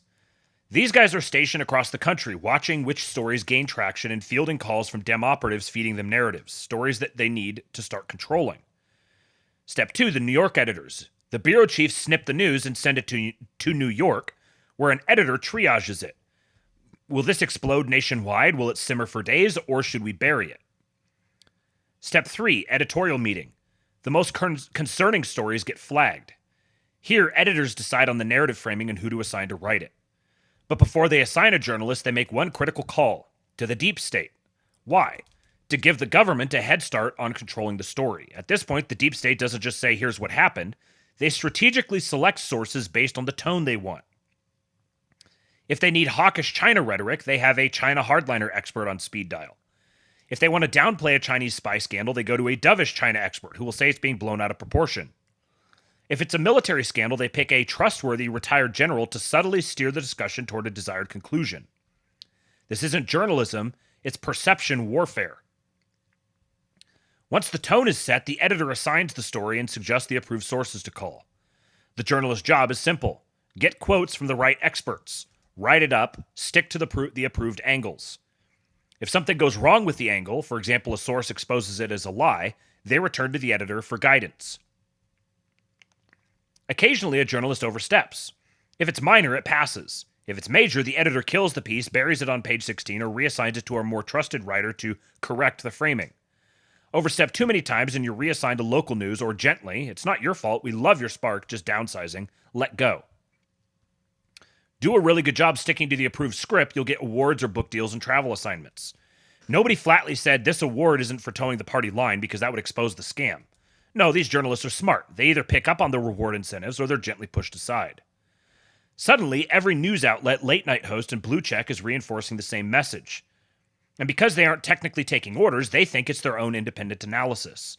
This is why the narrative feels so unified. No one's forcing compliance. It's a system that rewards alignment. This is a really important point here. No one is forcing compliance. It's a system that rewards alignment. Which means, this is an error that a lot of us made for a long time. And there's too many guys who are still making this mistake. Assuming that these people are true believers, projecting your own mind and your own understanding of the situation into their mind, and just putting the shoe on the other foot. And saying, they see the world the same way I do, they just have the opposite perspective on the things, and it makes them an enemy. But they're not. They're just participating in the system that rewards alignment. There's mythologies built around this. Deep throat. Every journalist wants to be deep throat. So they're living in that world. I remember thinking that way. I remember being that person and looking at these storied institutions as, you know, the top-notch professionals, and spycraft is just so cool. James Bond was some of the most effective British propaganda of all time. Now each individual pundit and blog is allowed to post independently, but they all know unconsciously to work the narrative because that's where the rewards are. If someone breaks the narrative in a big way, intentionally, there are 3 options. 1, smear campaign to make them toxic. 2, ban them from the system. Wikipedia blacklist, social media throttle, no DC party invites, no Pentagon press pass, etc. Or 3, turn them into a double agent who claims to buck the narrative but subtly shifts things left. Barry Weiss is the ultimate genius at this. Not all stories emerge organically. Sometimes the deep state calls first. A senior editor gets a call. Everyone in DC is talking about how weird J.D. Vance is. The next morning at the editorial meeting, that becomes, people are saying J.D. Vance is weird, let's get some stories on that. Then every editor repeats it to the reporters. Did you hear J.D. Vance is weird? Let's explore that. Suddenly, every news outlet, late-night host, and blue check is reinforcing the same message. Whoa, I already read this. The thread got broken. The deep state tries its best to play a soft hand. They let things emerge around the narrative and only step in if the narrative is evolving in a bad way or new information disturbs the narrative. So where does this organic command and control system come from? Well, the military, of course. Why this matters? The mission command model. This decentralized coordination mirrors how the best militaries operate through a doctrine called mission command. A bad general micromanages. Move 3 platoons and 6 tanks around this road and attack the base. A good general gives flexibility. Take this logistics base by X time, figure out the best way. A great general sets intent. We need to cripple their supply lines. Here's what we know about their logistics. The best commanders set objectives, not orders. then let their officers adapt on the ground. This is exactly how the New York Times and the Blob operate. They don't give direct orders to every outlet. They set the intent, how the political media machine should think about an issue. Then think tanks, columnists, TV hosts, and activists execute their own variations of the message. Because all of this infrastructure that they're operating in, this whole culture, was developed by military intelligence experts. It was designed as a propaganda wing for military undertakings. So that's why the military principles have been seeded into it. Why Republicans keep losing the narrative war. Republicans don't have this. No clear commander's intent, no unified messaging framework, no ecosystem where think tanks, media, and party strategists move in the same direction.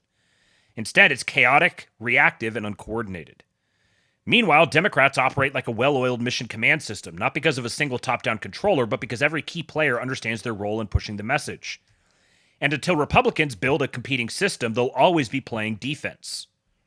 But Trump has broken the Dems' mission command system. The famed fighter pilot John Boyd, who literally wrote the manual for Top Gun, came up with the OODA loop. OODA is a process for making better calculated decisions faster. Observe, orient, decide, act. I can't go into all the details on how the food system works. If you can throw a lot of information at an enemy, information of all kinds, including false information, they start to get overloaded. This is what is called the fog of war. Now, military have been doing fake attacks and fake information, maneuvering around objectives for centuries. But what Boyd found is you can't just overload the enemy system because your troops will get overloaded with information also. What you have to do is move and adapt one. Throw out a ton of information, then let your officers change frequently. In the field, an officer might bypass the logistics base and go for the train rail, but then misinformation causes the enemy to abandon the base, so the officer will turn around and destroy it. In a fighter jet, you might fly straight so the enemy thinks you have a problem. Then when he's on your tail, most people would push the throttle. Boyd said it might be better to drop the flops as a brake to make the enemy fly right past you. Drop the flaps, I think it's flops. Be unpredictable. Boyd called this maneuver warfare because you're always maneuvering around the enemy. If you can not only throw out more information, but move a lot faster than your enemy and change tactics on the fly, then you will get inside the enemy's OODA loop and win easily. This is exactly what Trump is doing. The sheer number of stories is absolutely overloading the New York Times app. New York Times editors do not have time to coordinate with the deep state and coax the process. Trump is completely overloading the information distribution system. And he's not just overloaded the system, but he's moving fast and adapting tactics. For instance, in Panama, he was demanding the canal, but then when he went down there, took a quick win with giving Navy ships free transit and kicking China. Then he's on to Canadian tariffs before the New York Times editors can figure out what the hell happened in Panama, and well before they can develop a narrative for Panama. Boyd didn't just teach us how to defeat the enemy, he taught us how to recognize when you're already winning. The easiest way to tell? The enemy starts making really dumb moves. They waste ammo shooting into empty forests, convinced you're still there when you actually left 2 days ago. They fly in a senior general to bark orders trying to reassert control over a situation already spiraling out of their hands. Sound familiar? That's exactly what the Democrats are doing right now. Chuck Schumer is firing off a constant stream of bombastic orders, desperate to override events he can't control. The media is fixated on asinine distractions, like the price of eggs, while the real war is being fought elsewhere. When the enemy is losing, they can't see the forest for the trees. Take the aid collapse, a massive exposure of corruption. Instead of grasping the real problem, Democrats have tunnel vision, obsessing over physical access to the building rather than the deeper rot it's exposing. And when they're really losing, they go after the general. Boyd taught us that when an enemy is out of options, they target the figurehead, hoping to break morale. That's exactly what's happening with Elon. But a great general knows the game. Patton famously commanded a full fake army during D-Day, letting the enemy fixate on him while lower-level officers did the real work. And that's where we are now. The Democrats are flailing, distracted, and losing control. Meanwhile, the real fight is happening far below their line of sight. In short, the sheer number of stories on the New York Times app right now, no deep, clear narrative, tunnel focus on things that don't matter, and bombastic attempts by generals like Schumer and AOC, whole point to one irrefutable fact. Trump is literally running circles around them. Did Boyd teach us how to defeat masterful maneuver warfare like the kind Trump is executing now? Yes, but 1, maneuver warfare is insanely hard to stop. In any scenario, it's designed to keep the enemy off balance. 2, what looks chaotic is actually a well-planned assault. Trump isn't just making one move at a time, he's prepped multiple maneuvers for every possible response. If Democrats attack a specific front, he simply drops one plan and picks up another, fully baked, ready to go. He's had years to refine this. The Democrats, they're starting from scratch. Number 3, maneuver warfare isn't just about the 4 stars, Elon, JD, Hegseth, or even the 3 stars, the cabinet secretaries. The real game is won by the 1 stars and 2 stars, the undersecretaries, chiefs of staff, and frontline commanders. And Democrats, they haven't even begun to focus on the actual battlefield command center. Guys like Mike Waltz, a literal Green Beret who spent 2 decades mastering maneuver warfare. Number 4, I'm not about to explain how they can win on a Twitter thread. If Democrats want a shot, they'll have to start reading John Boyd themselves. And he got the retweet from Elon for that. He said, bonus, I learned the New York Times tricks because I run the small, narrowly focused independent maritime news site, G Captain. Boyd taught us that small, distributed, and specialized units dominate maneuver warfare. Independent news in general is excellent. People like Charlie Kirk, Jack Posobiec, and Sean Ryan are crucial, but their scope is wide. We also need specialists who think independently from editors. We want independent journalists who own their niche. My own publication, G Captain, focuses only on shipping and naval ops. Mirko Glianos does the same on YouTube. Drilling down, you have Mike Schuler focused just on ships, while people like Commander Salamander focus just on navies, or even more specialized, Map Human Intent, or Huntsman. Great follow. Why am I not following him? I've been following him. On tariffs and trade. Big outlets can do this too. Breitbart is solidly right with the editorial commander's intent, but their military editor, Christina Wong, is sharp, independent, and excellent at her craft. Support the specialists. That's how we win. Hello, it is your local specialist here. Please support. That's the end of this message. Mike Benz is the perfect case study in why specialization wins. His focus? Internet censorship, not humanitarian aid. Yet he was the one who exposed USAID corruption because it intersected with his niche. That revelation triggered a chain reaction, pushing other independent journalists to dig deeper. Now, I'm going to say here that this was not a matter of Mike Benz's autistic focus suddenly becoming super relevant.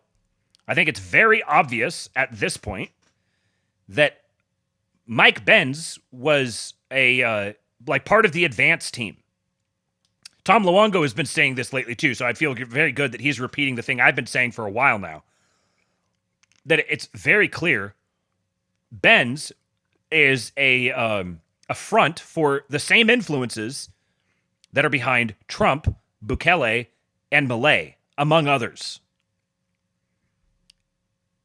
And he's been being, I guarantee you he's been being paid for a while now by these interests to soften the public up, to cultivate this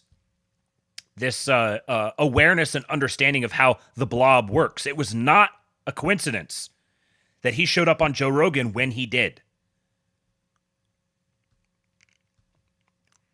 He says, the New York Times has leaned liberal my entire life, but it was still a great news organization until it abandoned specialists for generalists in the early 2000s. Okay, I'm going to leave it there. Huh, oh, I didn't see this. Ezra Klein. I'll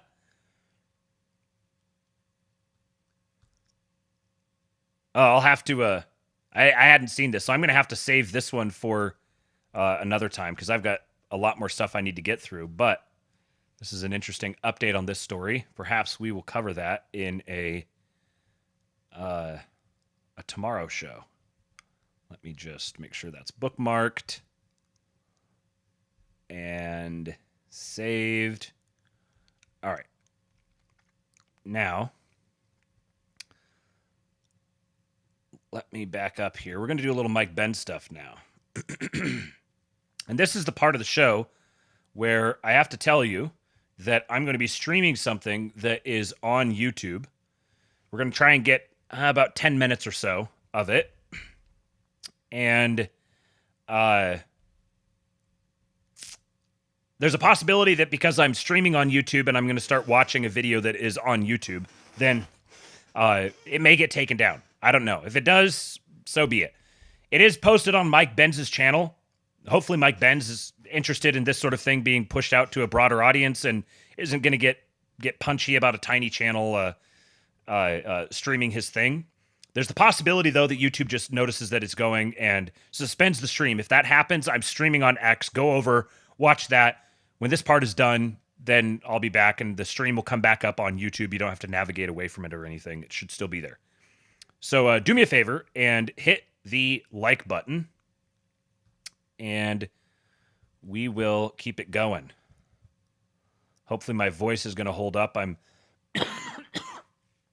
barely holding on here, but being able to watch something for a little bit is going to help. So this is from an interview he did. I very strongly encourage you guys to go watch this whole thing.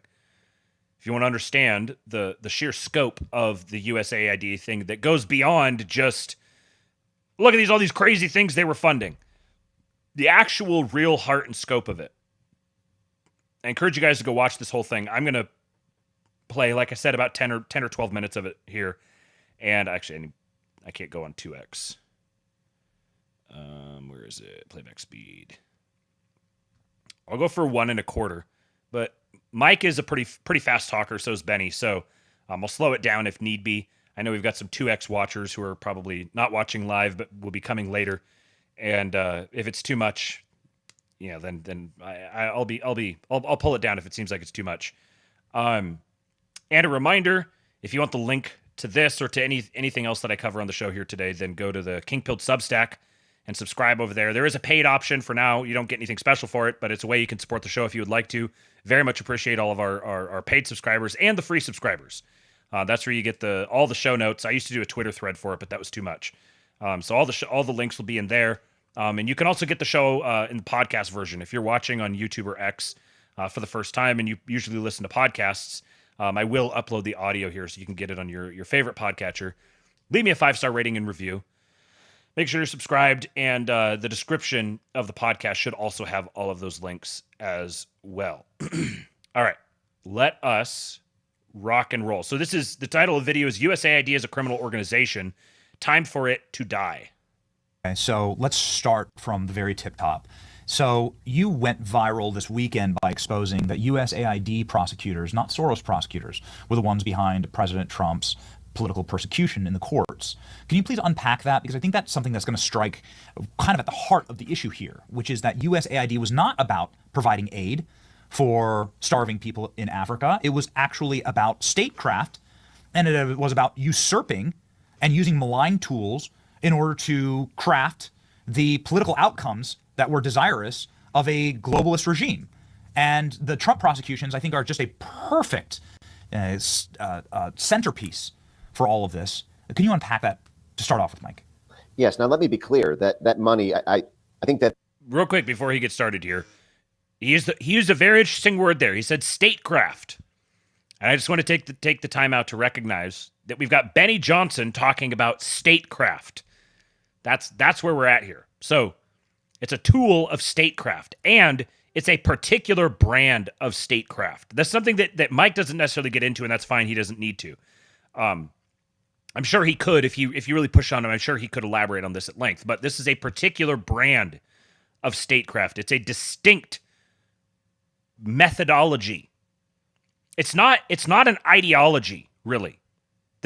You can utilize these techniques in service to different ideologies. It's not an ideology as much as it is a methodology. It's a way of acting. It's a way of being. It's much more than just about. It's not just about beliefs, or or ideas or something, or pursuit of an idea. It's a weapon. It's a tool. It's a tool that's used to craft societies. That Mario tweet was well-intentioned. It slightly missed the mark in the sense that the technical... Get your tweet up. Yes, get Mike's tweet. The technical distinction here is that the money went to the fiscal sponsor, of the group controlling Soros prosecutors. And there's bleed over between the fiscal sponsor and the 501c3 project. See, Soros funds 30% now at this point. 30% of America's population lives under Soros prosecutors in all the big cities. And not only do they fund the campaigns, but they also fund the NGOs that direct the prosecutors in terms of who to prosecute, who not to prosecute, what laws to enforce and not enforce. These NGOs even write the prosecutors press release statements, social media posts, meet with them on daily and weekly bases. So they're writing press releases and social media posts for these prosecutors. These are like intimate relationships. These prosecutors are like, put yourself in the mind of a prosecutor, and you have this NGO that connects to you and is like giving you information, giving you the inside scoop. They may even have you like kind of wowed by like, oh wow, I got someone like from USAID, this storied organization, and or from whatever NGO is associated with it. They're going to give you the inside scoop of stuff going on in Washington or whatever. They're going to sidle up alongside you and coach you, slide money toward your causes. So this is direct political influencing. I mean, honestly, it's a very clever system that they've set up for themselves. But if you're remotely a student of history of the development of the intelligence organizations over the past 100 years, where the America had its own intelligence network, but it was largely merged in with British intelligence after the Austrian Painter event. They learned from them a lot, incorporated their methodologies. And so these NGOs, this USAID NGO complex, is just like the more visible externalization of the CIA and MI6 methodology. In order to essentially, have a rent-a-prosecutor at their disposal to weaponize the criminal justice system. And so the main group that does that, the main Soros group that does that, is called Fair and Just Prosecutions, FJP. Now, FJP is a 501c3, but not directly. It's a project of a group called the Tide Center. The Tide Center is also the central clearinghouse for Black Lives Matter, for what it's worth. When you understand USAID's role in racial rent-a-riots, that will make a lot more sense to you as to why that is. But USAID paid the Tide Center, which gives the Soros Prosecutor Control Group, its 501c3, $27 million in one grant alone. And in that grant description, it deputizes the Tide Center to, quote, solicit concrete commitments from foreign governments. Basically, USAID goes out and pays this group to act as a shadow diplomacy to secure commitments from foreign governments to the U.S. government. So this is classic USAID stuff. So USAID gives money to the Tides Foundation. The Tides Foundation gives money and guidance and the 501c3 status to this FJP, Fair Just Prosecutions, the Soros-funded prosecutor network. And he has a longer video. I don't have it linked, but you can go look through Mike Benz's timeline. He has a longer video. It's like 19 minutes long, I think, where he shows that all of these so-called Soros-funded prosecutors, yes, were Soros-funded to a small degree. They were massively funded through USAID. So they set up these organizations like the Tides Foundation, which are then supposed to interface with other NGOs internationally. And this is how, dating back to, even the story of how Hawaii became a state was when U.S. interests were beginning to practice these techniques back then. And then the CIA is where they really began mastering this in Guatemala, with United Fruit, in Iran, with the revolution there, and then they've duplicated this all over the place. So now they just operate through these NGOs. So the Tides Foundation goes out under the whatever auspices they give them. They have their like legalese speak that they use, just very bland, bureaucratic NGO speak, where we go out and we do all the fun, nice things that you can't pin us down on anything for. Which is really this is the deepest evil of these people, is that they are managing this sort of organized crime network under the auspices of aid. Like, we're going to siphon off tons and tons of money for ostensibly good causes I mean, some of them are obviously not, but like this, the way it was built up was this is for, I don't know, getting food to starving kids in Africa or giving medical care to, refugees from some war-torn area. And so people are like, oh, that organization exists. And they look at all this money that they have. So clearly those problems are taken care of. And those people, the people on the receiving end, they're not getting any of that money. They're just being held up as a pawn, basically being held hostage by these organized crime networks. The merchants of death. Merchants of death and despair. They're holding these different countries, municipalities, victims of this thing or that thing, causes. They're holding these things hostage to siphon all this money. So not only are they doing like really disruptive, evil things, but they're doing it under the auspices of doing really, really good things, which just adds another layer of evil to it.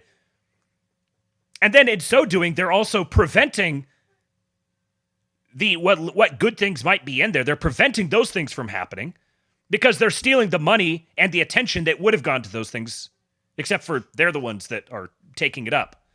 This is one of the most evil human networks that has ever existed.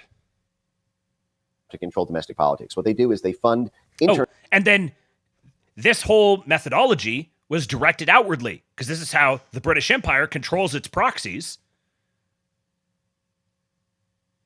maintains the furthest reaches of the empire, goes after its political opponents, because what Britain, as an island, well, they can't, like, threaten people with their military power anymore. They don't have the deepest capital markets. They don't have some great export of any good or commodity. There's sort of like there's like an island that's out there off the continent of the continent, the peninsula of Europe. What do they have? They have diplomacy. They have spycraft. This is their specialty. This is their export. And so the American intelligence community has been built up as a proxy for British interests.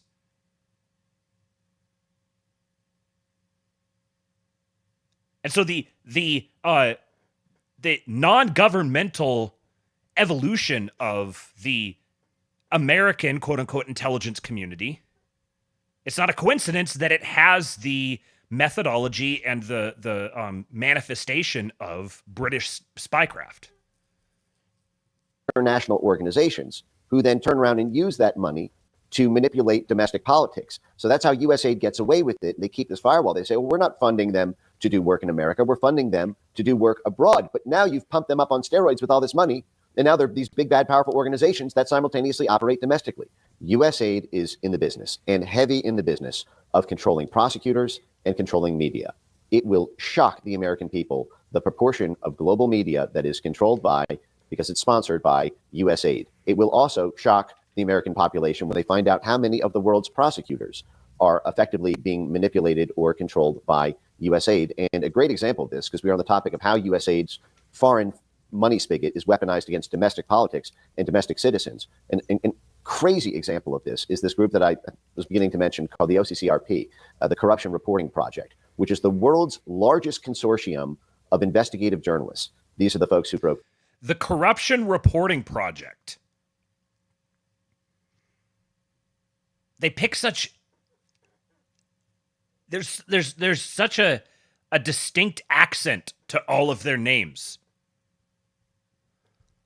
The Panama Papers and a whole host of other scandals, which they conveniently only get access to because of leaked documents or hacked documents. You know, while they're on the payroll of the CIA, they get access to the internal files of basically every enemy of the State Department's computers, which is a amazing coincidence if you think about it. But the Corruption Reporting Project gets half of its budget from USAID, and USAID gets editorial control. Effectively, they get control of hiring and firing who the Corruption Reporting Project can bring on the Corruption Reporting Project has to submit an annual report to them before the year starts about what sort of things they're going to report on. And what they sicked them on doing was digging up dirt on Paul Manafort and his connection to Julian Assange. They wrote a false news story in order to tar President Trump and as a Russian asset and working with WikiLeaks. That was funded by USAID. Most horrendously, they targeted Rudy Giuliani. So USAID sponsored a group of hit piece journalists to dig up dirt on Rudy Giuliani, and that dirt was then used as the basis for the impeachment in 2019. It was entered into the record during the 2019 Ukraine impeachment because USAID sicked its sponsored hit piece journalists to dig up dirt on Rudy Giuliani's work in Ukraine, which they then tied to Trump in order to have him be impeached by Congress. So this whole thing that was developed and used internationally has now been turned. So it's an ostensibly American organization because it was spawned by the American government. But now it's being used against Americans. And it's gone so far as to where they actually are the ones who funded the impeachment of the duly elected president, among many other things. This is a story that once it comes out, it doesn't just go away. It doesn't just get swept under the rug. Because the guy that they did this to is the president right now, and he's more powerful than he's ever been. And now they're being dragged out into the open. The entire premise of this network existing as it has, the reason it was built the way that it is so that people couldn't see what was happening.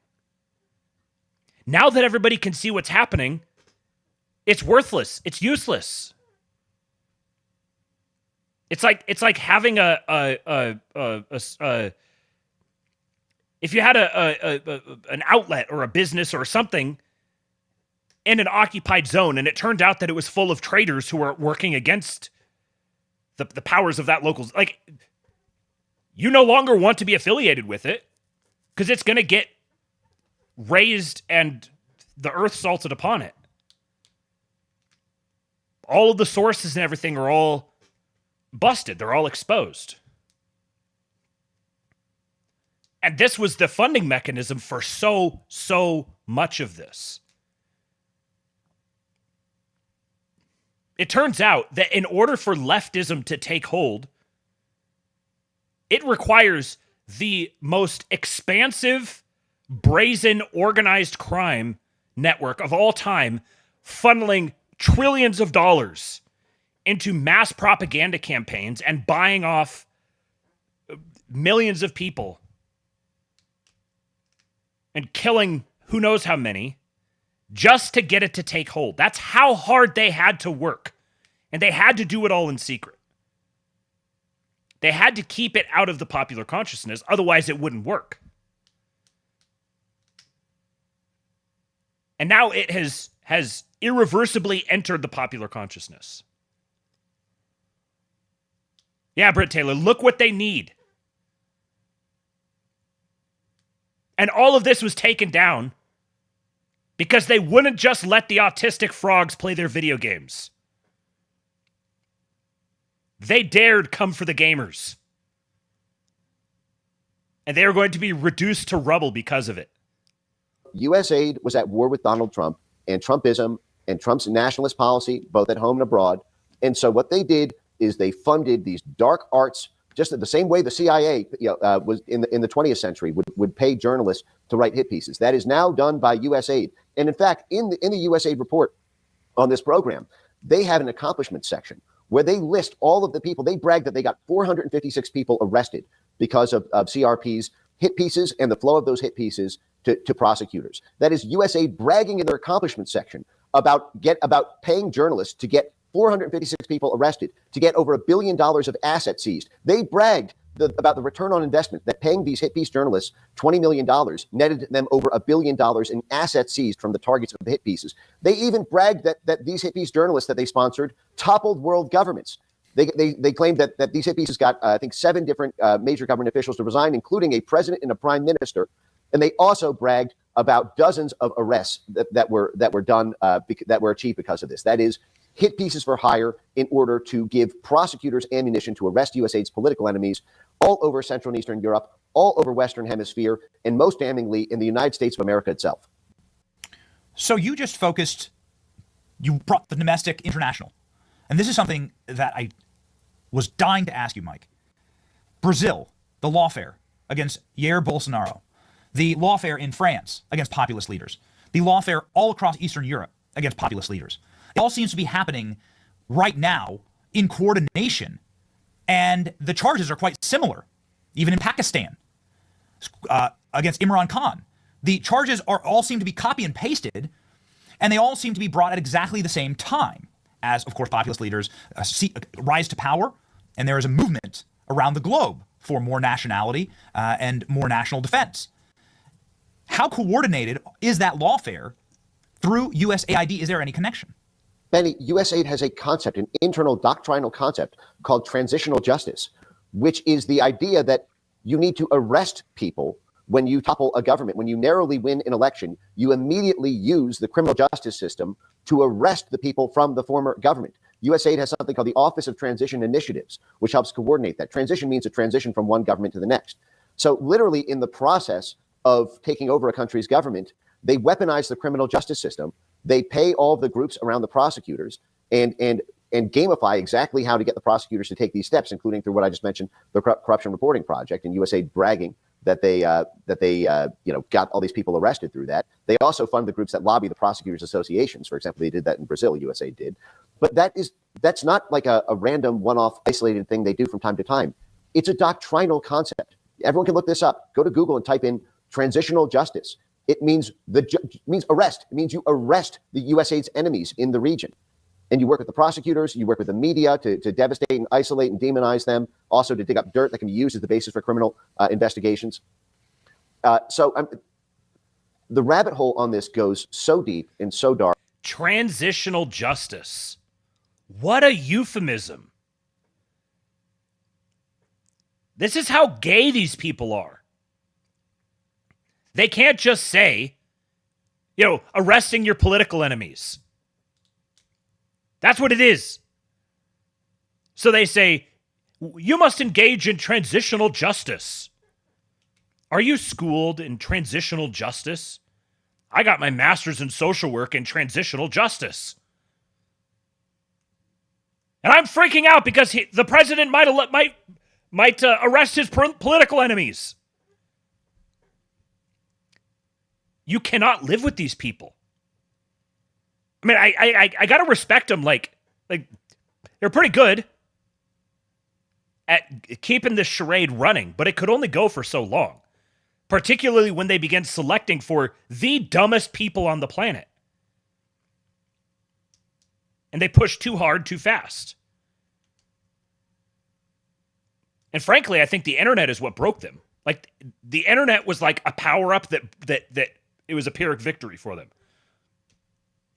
It massively amplified their power, but it amplified it beyond the point where they could contain it. And ultimately, this is the definition of being hoisted on their own petard. That I think a lot of people need to take a long walk and stare wistfully on a train ride 1,000 yards away to really internalize just how much of a Truman Show you have been living in with the people you think you know and the institutions you think you know really being a front for USAID. I mean, this seems criminal. Like prima facie, that there are crimes that are right now being committed inside of USAID. And that... Just wait for this part. You're going to get the fucking euphemism of all time coming here. Everything from money laundering, which the DOGE group has been pretty front-facing about. $50 million to schools in Nigeria, but all the money ends up in Bethesda, Maryland. Not a single school gets built. And there's somebody that's going to be left holding the bag in that money laundering scheme. Clearly, there's no legal basis for USAID to be funding the imprisonment of populist candidates around the world who lose in very narrow very, very suspicious elections like Jair Bolsonaro in Brazil. I wish that were the case. Real quick. Oh, crap. What was I going to say? I had a good thought. I really hope it comes back. It's so annoying when it doesn't.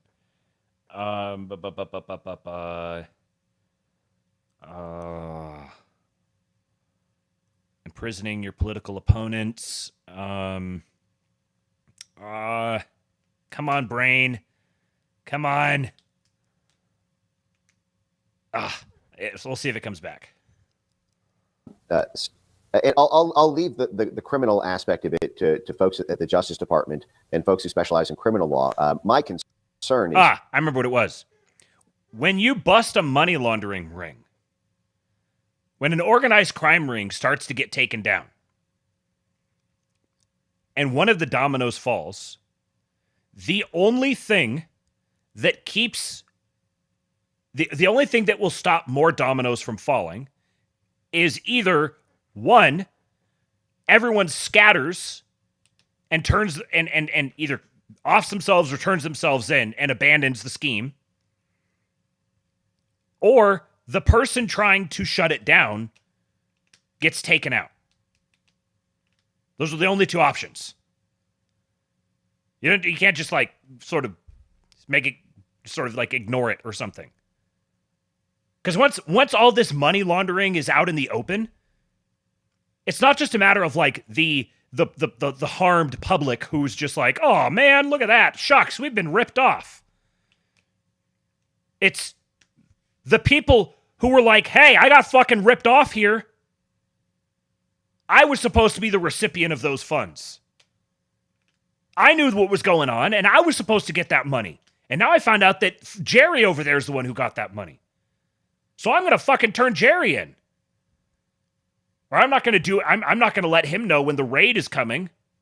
I'm going to let him get caught with his pants down. Because fuck Jerry. Once big money laundering networks like this start to unravel, they unravel really, really quickly. No honor among thieves. Is frankly the inverse of that, which is that these are authorized crimes. In the same way that the intelligence community and the crimes. FBI are able to... Authorized crimes. How's that for a euphemism for you? This is a network of NGOs engaging in authorized crimes. Authorized crimes. Conduct what are called authorized crimes. That is, they have a blank check from the Justice Department. They have pre-clearance to engage in this because it's considered essential to U.S. national security or advancing U.S. national interest. For example, informants who conducting authorized crimes here in the U.S. There's like $500 million from the FBI alone. Virtually everything the CIA does in terms of working with oligarchs, crooked oligarchs, working with warlords, working with paramilitaries, working with terrorist groups, involves authorized crimes. And my concern is that USAID has been operating under this cloak with the Justice Department, and their operations have been greenlit through these secular channels at Justice because they are said to advance U.S. national interests. Of course, they don't. Okay, now they've been able to do this because they have a blank check from the Justice Department to do it. And who is at the head of the Justice Department now? Who is the leadership of the Justice Department? At least the top three are longtime hardcore Trump loyalists. So the whole reason this scheme has been permitted to exist as brazenly as it has, because it's definitely gotten worse and worse, more and more brazen, more and more criminal. The reason this has existed is because the Justice Department was giving them a blank check to engage in authorized crimes. And the worst crimes that they have committed that were authorized by the Justice Department were the crimes committed against the president. There's no way this can go excuse me, there's no way this can just go away. It is going to come to an end one way or the other. Either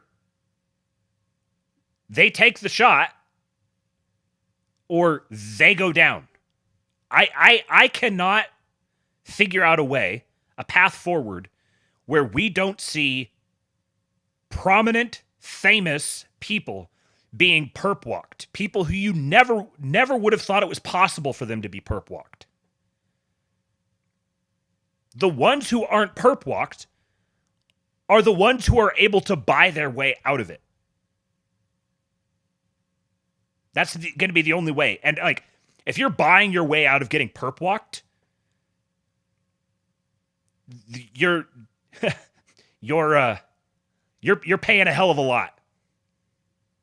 They advance the interests of a very small insular crew of U.S. elites who are the same people who have sought to imprison Donald Trump and destroy any attempt to make this country great again. But the fact is, and I stress this point because the urge to just take everything down at USAID, I totally agree with as a first step. But what you're going to quickly find is that USAID, and I hate to say this, but they are, I begrudgingly acknowledge that they are good at their job in the sense that if their job is to take down the people that they are deputized to in order to advance U.S. national interest, that is, in order to oust foreign governments, for example, you can credit USAID with toppling the governments of Tunisia and Egypt during the Arab Spring. You can credit them with toppling the government of Brazil in 2022. You can credit them with toppling the government of Bangladesh just 4 months ago in 2024. What about Ukraine in 2014? Unbelievable. Their role in Ukraine 2014 was they provided the lion's share of that $5 billion that Victoria Nuland bragged about 2 months before the coup. That is, they capacity built these right sector Maidan Square student groups and protest movements. In fact, one of the things that I broke a year ago, but I put it back on X this week, was U.S. Special Forces training documents from Mark Milley and Joe Biden's tenure. This is the 2021 Special Forces vision statement prospectus, their strategic planning manual, which showed that when they organized race riots in Africa, they used USAID job fairs to provide no-show salaries to protesters so that they can go on strike and quit their jobs and still get paid because USAID is paying them the money so that they can afford to leave their factory jobs to riot in the streets against their governments. And so USAID works not just with state, but they and not just with intelligence, but they work directly with the U.S. military. And in fact, one of these DOD reports from 2022 has a quote from a three-star general saying that he prefers to work with USAID over the State Department because, quote, USAID actually does stuff. They're the ones who are actually on the ground building the institutions that the military can work with. And so we need to do this smart. Like I said, this is open heart surgery, and Trump wants to win on foreign policy. Trump has designs for his plans in Europe, his designs for plans in Africa, where we get critical minerals, designs for plans in Western Hemisphere and Central Asia. And what you're going to find is that these are USAID is the arm for carrying out foreign policy, but it's gone rogue. But we're going to need to synchronize that with its new home at state, and that's going to be a whole other task. If I can just say one other thing, the analogy that I give here is Brexit. We all celebrated, in June 2016 when Nigel Farage pulled off that epic moment with Brexit against the full weight of world media and even the U.S. State Department trying to stop it, and the censorship and the demonization. But the fact is Brexit, as Farage himself acknowledges, did not really achieve the intended goals because of all the different layers of warfare in terms of implementing it. And you're going to find that same thing happen here. You shut down USAID and you move it to state. State just inherits a USAID herpes infection. It does not end USAID. You're going to need to manage that and do it very, very delicately. Can we look in? All right, so I end up giving you a little more there than I planned on. That's still, there's 48 minutes. We only listened to 18. I strongly recommend you go listen to the rest of it because he gets into later on the fact that the real fight is going to be the extent to which the establishment Republicans are implicated in all of this. And that's where the regime is going to go and try and dig in and try to get congressional opposition in some way through compromised Republican politicians. Because there's a ton of them. This was a Democrat operation, but there was a whole bunch of Republicans who were on the take. Some knowingly, some I'm sure maybe were unknowingly because they're that dumb. But Slosher asks, do you think even Trump and Elon are surprised by what they've been finding through USAID? No, I don't. I think they knew exactly what they were going to uncover. And part of that, I think, is because of Twitter. There was some, I'll get the numbers exactly and talk about this on tomorrow's show, but Twitter's, their, I guess, X now, their profitability numbers and their efficiency of operations have gone through the roof since Elon took over, even though their revenue is like half of what it was just before he took over. So when he slashed shit out of Twitter, you know USAID and all of these NGOs and stuff were deep in it. And when he took it over and he got all of those DMs, all of the financial documents, all of the employment histories of people there, all of their different connections, and he would have already been at least somewhat aware of this, given his other companies that he works with, how deeply involved in the green energy world he's been, and with military contracting and procurement, he would have been well aware of this sort of thing. And so I think Twitter was the intentional, conscious pretext for this. The plan was to take over Twitter using this particular approach, gather all of this data, and then weaponize Twitter to get the White House to specifically go after this network. I think they knew exactly what they were going to find in here, and this has been planned. Do me a favor and hit the retweet button if you're watching on Twitter, or share this on if you're watching it on YouTube. Send the link out. Get some more people in here. We're still going to be going for probably at least another 45 minutes. Going to start talking about. We're going to get to the Trump Gaza thing here in just a minute. Let me catch one of the super chats. $5 from Rethuglican. Thank you, sir. He says, seems to be a dissident right sect that thinks Hitler, where'd that come from? That thinks Tulsi is a Russian plant and that they overthrew Ukraine. They seem to be Hoppian, main guy named End Hierarchy. Tulsi is a Russian plant and that they overthrew Ukraine. They seem to be Hoppian. End Hierarchy. Where do I know that name from? I mean, it sounds inane to me. It sounds like what is it that Jason says, like crayon eater logic or Saturday morning cartoon logic. That's it just is silly on its face. It's like kids trying to evaluate geopolitics and just using like corporate press talking points. Yeah, just wait until they trace the money laundering to Act Blue. Oh yeah, like this is, and they have every incentive to push this as far as possible because they've crossed the Rubicon. There's no like, if they back down on anything, if they just go, okay, well now we've kind of bludgeoned them into submission. You think that they were coming hard before? Giggity. They're gonna be now. You can't let up. Eastwood, don't do that. Eastwood, no. You know better. We talked about that. You want to say hi? Hi. What do you got? Superhero hooks. Superhero hooks? What kind of superhero are you? I'm Batman. You're Batman? We just watched a Max and Ruby episode called Super Bunny. Super Bunny? Are you a super bunny? No, I'm a super bat. Are you getting ready for bed? Mm-hmm. It's good to see you. How are you feeling? Good. Yeah? Mm-hmm. I love you, big guy. You can just call me a mythical beast. A mythical beast? Uh-huh. You are a mythical beast. Hey, you got my hair. All right, I love you, big guy. Okay. Let's see if the people said anything to you. They said the Beastwood. It's Beastwood. Tell him my name is Batman. Oh, he says his name is Batman. All right, big guy. Did they say hi, We got to wait and see. They said night night mythical beast. He's not going to bed. He hasn't even had dinner yet. Oh. Go get Ani. Oh. You still got to have dinner?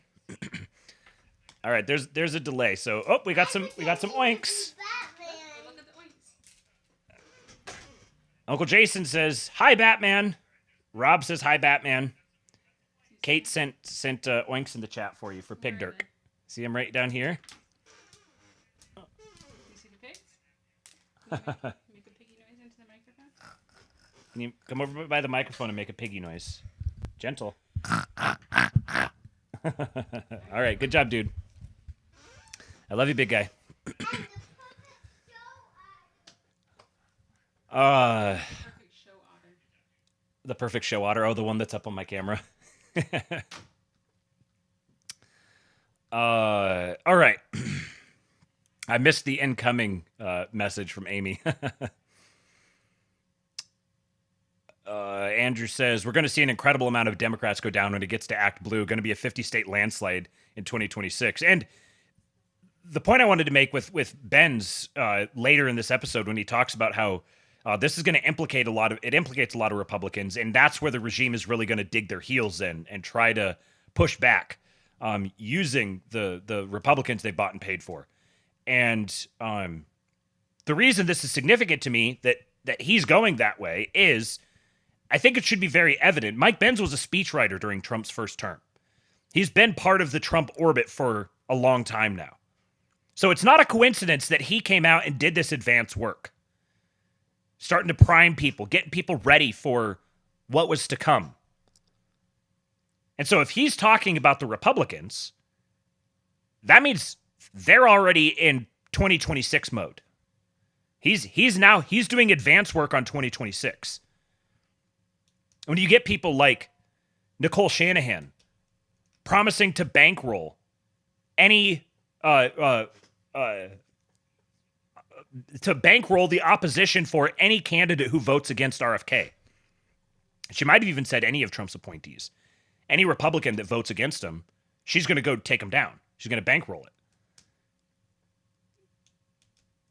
The 2026 midterms are going to be a hell of an election cycle, and I suspect, like, we're in a new age now, so all past trends are completely up for grabs. I don't know that we'll get a 50-state landslide, but I'll just say that as it stands right now, I'm very optimistic about 2026. Dems will have no money, no paid volunteers or campaign staff, no legacy media support, and all their best candidates on trial or in jail. To say nothing of how devastating the embarrassment of their corruption being exposed will be.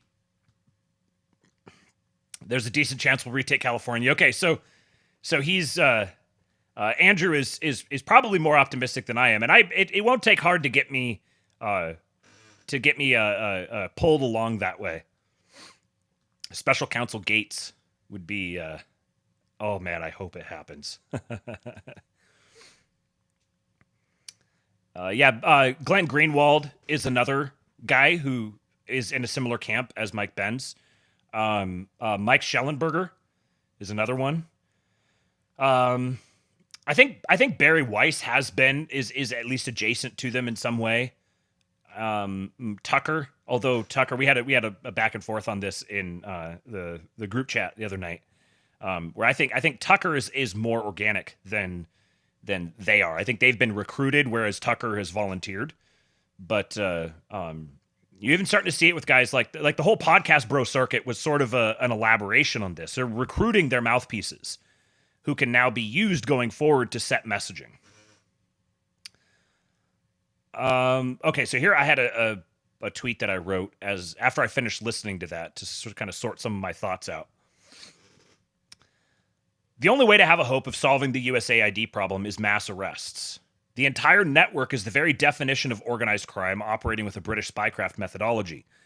Its very ethos is centered around subverting existing power structures and directing them toward the interests of specific moneyed powers. It is weaponized decentralization. It is the left hand of the regime constructing in real time its right counterpart. The only way to disrupt it is hard power, an actual right hand. So they go and they get all of these prosecutors in their pockets, and they coin terms like transitional justice, and tell the people that they're advising, when you win an election, you need to arrest your opponent. They're not going to go do it themselves. We're going to get you guys to do it. It's very British. We're going to give you all the good reasons why you should go do this, and we're going to tell you how to do it, but we're going to keep ourselves out of it as much as we can. So the only way to disrupt it is hard power. This is like soft power taken to the nth degree. The only way to disrupt it is hard power, an actual right hand. Daddy's home. Wore that to the doctor's office today. The risk in this is that suddenly you get a strong ambidextrous regime. The potential in this is that suddenly you get a strong ambidextrous regime. The difference lies in the character of those positioned at the levers of power. Good people of good character thrive optimally under a strong ambidextrous regime. A land where the ruler is master of all domains, public and private, whose power is secure, and who thus rules justly. This is the strong father. Daddy's home. He's angry at what happened while he was gone, but he also recognizes that it was him who was gone. And he sets everything in order, in wisdom, discretion, and humility. We are entering an era of strong, centralizing power, no matter what. This is the meta of the age, the arc of history. It's a time of great risk and of great potential. We must have people of good character who transcend their individual traits, who bear the sins of their people, and lay themselves down to define the ultimate expression of this new age. We all own whatever comes next.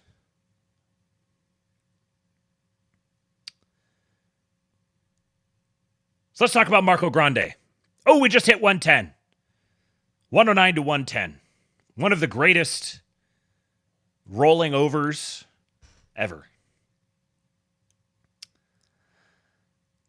So there's a quote here, or there's a video here of Marco Rubio talking about USAID, because he is now the administrator of USAID. Ryan Dawson shared this video, said already better than Blinken. And before I play it for you, Martyr Maid said, they almost made it seem normal that the president couldn't string two thoughts together. They told us we were being assholes for pointing it out. Rubio sounds like he descended from Olympus after what we've been watching for the last 4 years. Let me throw this on 1 1/4. My frustration with USAID goes back to my time in Congress. It's a completely unresponsive agency. It's supposed to respond to policy directives of the State Department, and it refuses to do so. So the functions of USAID, there are a lot of functions of USAID that are going to continue, that are going to be part of American foreign policy, but it has to be aligned with American foreign policy. I said very clearly during my confirmation hearing that every dollar we spend and every program we fund, that will be aligned with the national interest of the United States. And USAID has a history of sort of ignoring that and deciding that there's somehow a global charity separate from the national interest. These are taxpayer dollars. And so I'm very troubled by these reports that they've been unwilling to cooperate with people who are asking simple questions about what does this program do, who gets the money, who are our contractors, who's funded. And that sort of level of insubordination makes it impossible to conduct a sort of mature and serious review that I think foreign aid writ large should have. We're spending taxpayer money here. These are not donor dollars. These are taxpayer dollars. And we owe the American people the assurances that every dollar we are spending abroad is being spent on something that furthers our national interest. And so far, a lot of the people that work at USAID have just simply refused to cooperate. Are you currently in charge of USAID? I'm the acting director of USAID. I've delegated that authority to someone, but I stay in. An interesting thing he says there, he's delegated that authority to someone. So he is the acting director of USAID. He's delegated that authority to someone. I haven't seen who that is. I haven't had time to go dig into it, but I'm very curious who the person is who he's delegated that authority to. This USAID issue is pretty thorny, because I know it's easy to just say, oh, they just need to abolish it. Well, what exactly does abolish it mean? And does that actually solve the problem? Because at the end of the day, you're talking about people. These are like human beings that have formed deeply rooted social networks and networks of communication and professional trust and institutional history and capacity. To root out all of this is almost impossible. You almost can't crush it. you just have to accept that there's going to be that the rodents are going to scatter and they're going to reconvene in other places in some way, and you're just going to have to be prepared to deal with them. Which is where on one hand you might say you need to institute severe penalties for people hiring someone like this. Creating a sort of scarlet letter that's associated with them, which, in a digital world with digital trails, it's a lot easier. Like if people just start purging this stuff from their resumes, well, it's going to be pretty hard because it's going to be hard to go clear off your whole digital track record. But do you want them clearing it from the resumes? No, you actually want them to keep it on there so you can identify them. So if anything, if you're trying to bring USAID under control, you need to have like mass arrests. You need to cut off all the funding. But the whole nature of this is that they exist to subvert existing power structures. So by instituting a new power structure, they exist to try to work in the shadows and try to subvert it from behind. So by definition, they're going to be trying to stay in your blind spot. So it's almost better to just pull it in and maintain max oversight of it. Like, I don't think that either of these answers is just like a cut and dry, simple, easy solution. Retarded people will be like, no, you just have to get rid of it. Oh, if they keep it in there, they're doing it because they will. Yeah, that's going to happen. But if just getting rid of it doesn't get rid of it. Because at the end of the day, this is networks of millions and millions of people who all know each other on a personal basis. And their entire ethos has been sprouting up organizations out of nowhere, and they're masters of this methodology. You just sprout the organization up out of nowhere, you figure out how to give it some veneer of legitimacy, and be whoever you need to be in whatever domain you're in to blend in and be able to do what you're going to do. So this isn't an easy question. And I've seen some people who are like, oh, why could they even dare to even think about not abolishing it? Why are they putting it under state? Al, this is why we need wise leaders. And there comes a point where there's certain things you're just not going to be able to control. We're not going to be able to control whether they decide to abolish USAID, whatever that means, or absorb it into the State Department, whatever that means. Some of these things are just going to be out of our control. And we have to trust and pray for wise leaders. In touch with him, and again, our goal was to go in and align our foreign aid to the national interest. But if you go to mission after mission and embassy after embassy around the world, you will often find that in many cases, USAID is involved in programs that run counter to what we're trying to do in our national strategy with that country or with that region. That cannot continue. USAID is not an independent, non-governmental entity. It is an entity that spends taxpayer dollars, and it needs to spend it, as the statute says, in alignment with the policy directives that they get from the Secretary of State, the National Security Council, and the President. And it's been 20 or 30 years where people have tried to reform it, and it refuses to reform. It refuses to cooperate. When we were in Congress, we couldn't even get answers to basic questions about programs. That will not continue. That's not going to continue. Elon Musk is public affairs. Do you believe that? I've articulated to you my challenges with it, and they go back to my time in Congress. Okay, we would ask them questions. Who does this program fund? Who gets the money? We won't tell you. We don't need to tell you. We're apolitical. Well, American foreign policy isn't apolitical. American foreign policy is to further the interest of the United States. If someone wants to spend apolitical dollars, they should spend private dollars, go start a charity, and you can fund anyone you want. But if you're going to spend taxpayer money, then you need to spend it in furtherance of the national interest of the United States. That's exactly what I said at my confirmation hearing. And this is not my frustration. This frustration has existed now for almost a quarter century in multiple administrations that have gone through this challenge. It's going to stop and it's going to end.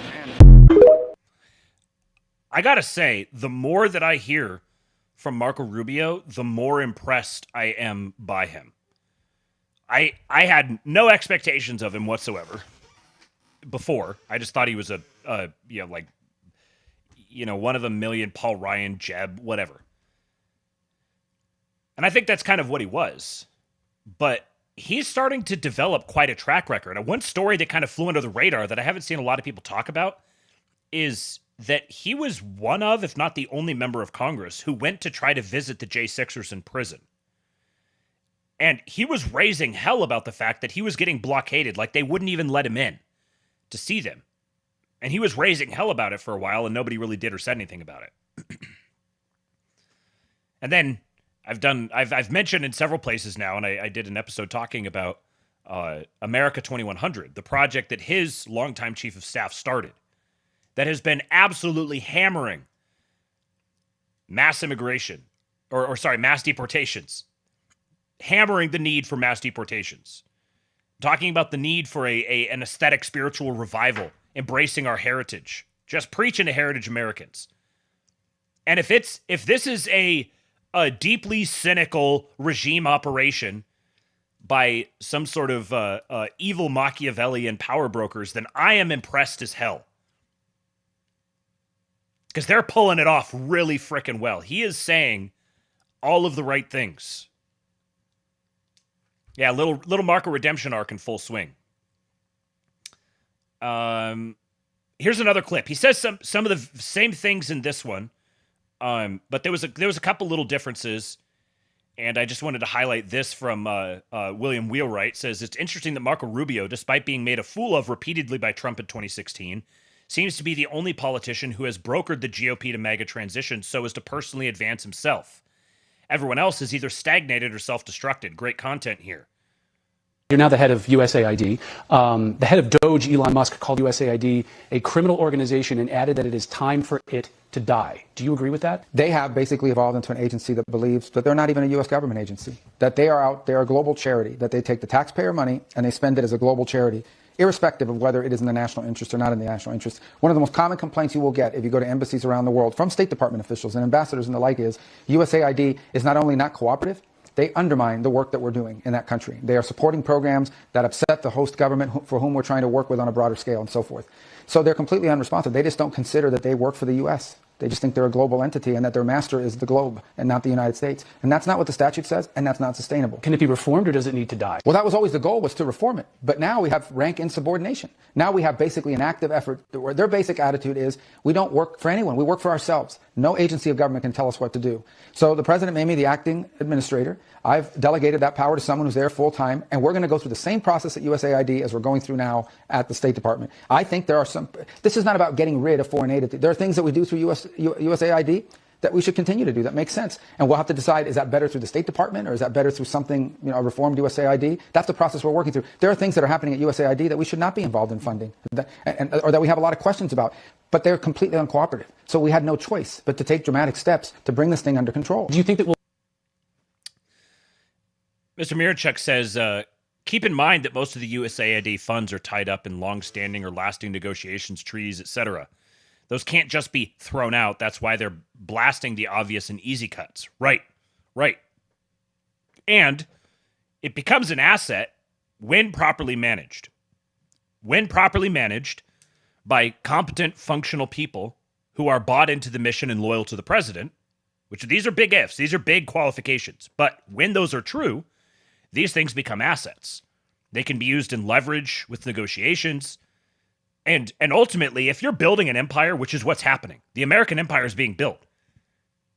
Which is why even if Rubio is cynical and he's just like angling, making the career move, it's a really freaking good career move, and he has every incentive to stay bought into it and stay loyal to Trump. Because he has the opportunity to be some people are going to laugh hearing this comparison, but I'm doing it for not just necessarily to compare the two men, but to compare the types of figures that Rubio might be imagining for himself. He has an opportunity to be like a Kissinger of his generation, where he becomes one of the foremost respected international diplomats who becomes synonymous with a generation of foreign policy and diplomatic policy from the White House that defines the era of that White House.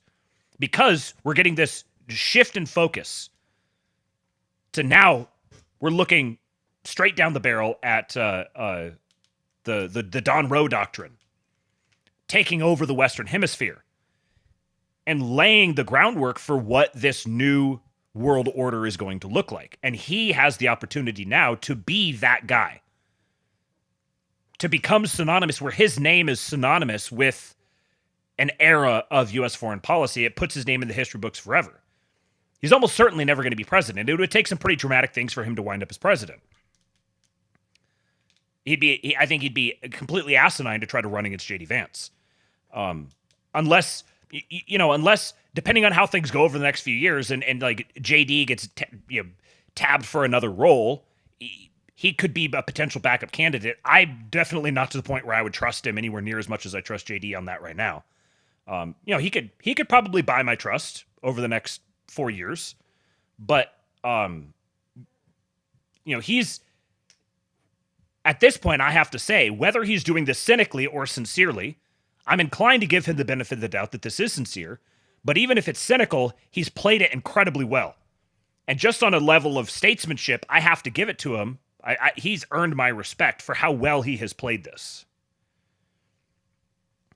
And then here's another quote. This is one of the biggest quotes, I think, that we have gotten from a Trump administration official yet. And I haven't seen enough people talking about this. I've seen a few, but not enough people are talking about this particular clip of him talking to Megyn Kelly. I think we spend a lot of time in American politics debating tactics, like what we're going to do, who we're going to sanction, what letter we're going to send or whatever. I think it really has to start with strategy. What is the strategic objective? What's the purpose, the mission? And I think the mission of American foreign policy, and this may sound sort of obvious, but I think it's been lost. The interest of American foreign policy is to further the national interest of the United States of America, right? I mean, America first. Well, and that's the way the world has always worked. The way the world has always worked is that the Chinese will do what's in the best interest of China, the Russians will do what's in the best interest of Russia, the Chileans are going to do what's in the best interest of Chile, and the United States needs to do what's in the best interest of the United States.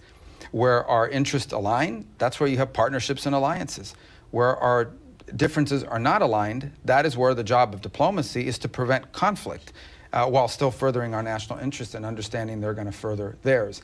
And that's been lost. And I think that was lost at the end of the Cold War because we were the only power in the world. And so we assumed this responsibility of sort of becoming the global government in many cases, trying to solve every problem. And there are terrible things happening in the world. There are.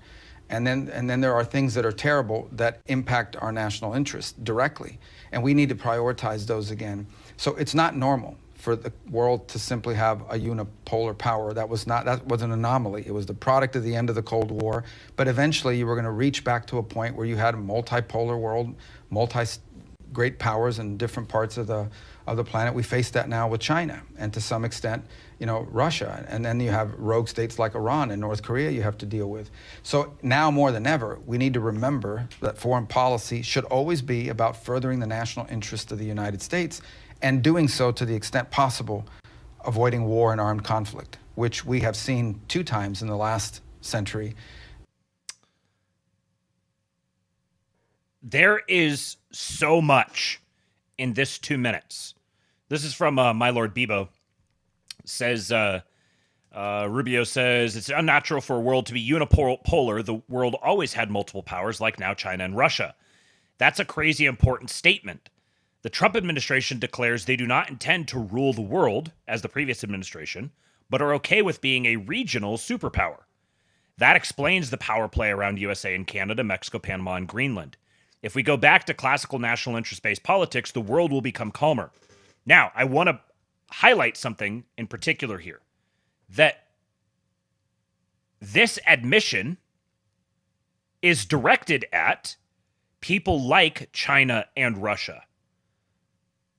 This is a signal of respect for them. This is a signal that we don't want to be engaged in open hostilities with you. It's not in any of our interests. And notice who he mentions as the rogue states, Iran and North Korea. Whose spheres of interests are those? Those are both within the Russian and Chinese spheres of influence from one direction or the other.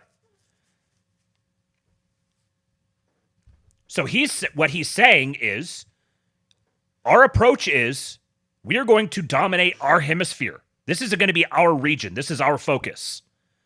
We see ourselves as one of 3 superpowers. And we are staking out our claim. Our borders end at Greenland, Canada, and, for now, Panama. This is our sphere of influence, which the obvious follow-on from that is South America. This is our sphere of influence. Your sphere of influence is Iran and North Korea. You guys need to sort out your rogue states so we don't need to deal with them. Because we don't want to be dragged into that anymore. We're not interested. That's not our concern. We're not trying to rule the world. We're going to take care of our rogue states. You take care of your rogue states. This is an interesting pretext for... I put these stories in this order on purpose because I think this lays the groundwork for how to understand what's happening in the Middle East right now. This is the chief diplomat tabbed by Donald Trump. As I said in the chat here, Genghis Dawn. Shout out to Taylor Brown and Jeff Garrig for putting that one together. This is a massive declaration of the intent of American diplomacy and foreign policy going forward.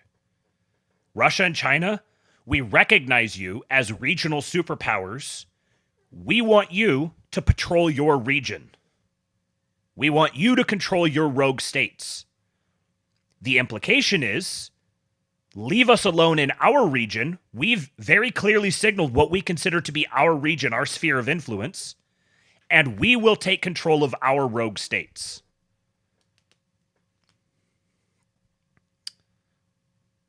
Thread here from Arnaud Bertrand. Says it's becoming clearer and clearer that we're looking at a seismic shift in the U.S.'s relationship with the world between, one, the U.S. dismantling its foreign interference apparatuses like USAID. Two, Marco Rubio stating that we're now in a multipolar world with, quote, multi-great powers in different parts of the planet. And that, quote, the post-war global order is not just obsolete, it is now a weapon being used against us. And three, the tariffs on supposed allies like Mexico, Canada, or the EU. This is the U.S. effectively saying, quote, our attempt at running the world is over. To each his own. We're now just another great power, not the indispensable nation. It looks dumb, as the Wall Street Journal just wrote, if you're still mentally in the old paradigm. But it's always a mistake to think that what the U.S. or any country does is dumb. Hegemony was going to end sooner or later, and now the U.S. is basically choosing to end it on its own terms. It is the post-American world order brought to you by America itself. And I would put that as the post-American world order, just like it's the global American empire. Even the tariffs on allies, viewed under this angle, make sense, as it redefines the concept of allies. They don't want, or maybe rather can't afford, vassals anymore, but rather relationships that evolve based on current interests. You can either view it as decline, because it does unquestionably look like the end of the American empire, or as avoiding further decline, controlled withdrawal from imperial commitments in order to focus resources on core national interests, rather than being forced into an even messier retreat at a later stage. Now, if you guys have been listening long enough, you know, and I said it earlier in the show here, that this is not the decline of the American empire, because the American empire hasn't even come to ascendancy yet. This is the final nail in the coffin of the British Empire. And this is the chief colony finally gaining its independence. In any case, it is the end of an era, and while the Trump administration looks like chaos to many observers, they're probably much more attuned to the changing realities of the world and their own country's predicament than their predecessors. Acknowledging the existence of a multipolar world and choosing to operate within it rather than trying to maintain an increasingly costly global hegemony couldn't be delayed much further. It looks messy, but it's probably better than maintaining the fiction of American primacy until it eventually collapses under its own weight. This is not to say that the U.S. won't continue to wreak havoc on the world, and in fact, we might be seeing it become even more aggressive than before, because when it previously was, badly and very hypocritically, trying to maintain some semblance of self-proclaimed rules-based order, it now doesn't even have to pretend it is under any constraint, not even the constraint of playing nice with allies. It's the end of the U.S. empire, but definitely not the end of the U.S. as a major disruptive force on world affairs. Again, I don't think it's the end of the U.S. empire. I think we're experiencing the beginning of the U.S. empire, where the U.S. actually begins to function as an empire for the sake of the U.S. An empire would not do a bunch of things that destroy the homeland. That's not what an empire does. An empire does that when it's dying. But America has just barely begun to exist. All in all, this transformation may mark one of the most significant shifts in international relations since the fall of the Soviet Union. Understatement of the century. And those most unprepared for it, as is already painfully obvious, are America's vassals caught completely flat-footed by the realization that the patron they've relied on for decades is now treating them as just another set of countries to negotiate with. And that's going there's going to be plenty of America's vassals who do feel this way, who don't necessarily recognize the reality, and they do think that there is an American empire. Because I think the realization that the American empire has just begun is still going to take several more years to really catch on. I think we're ahead of the curve. But there's plenty who do feel this way, and so that is a diplomatic issue that has to be navigated. So you don't necessarily want to just be pissing them off for the hell of it. But also, America's going to do what America's going to do, and the rest of you can deal with it.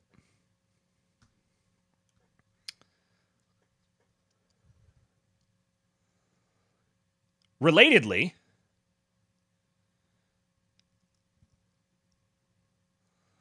Nayib Bukele says, "We have offered the United States of America the opportunity to outsource part of its prison system. We are willing to take in only convicted criminals, including convicted U.S. citizens, into our mega prison, or CCOT, in exchange for a fee. The fee would be relatively low for the U.S., but significant for us, making our entire prison system sustainable." Now, I saw there definitely has been some squealing about this.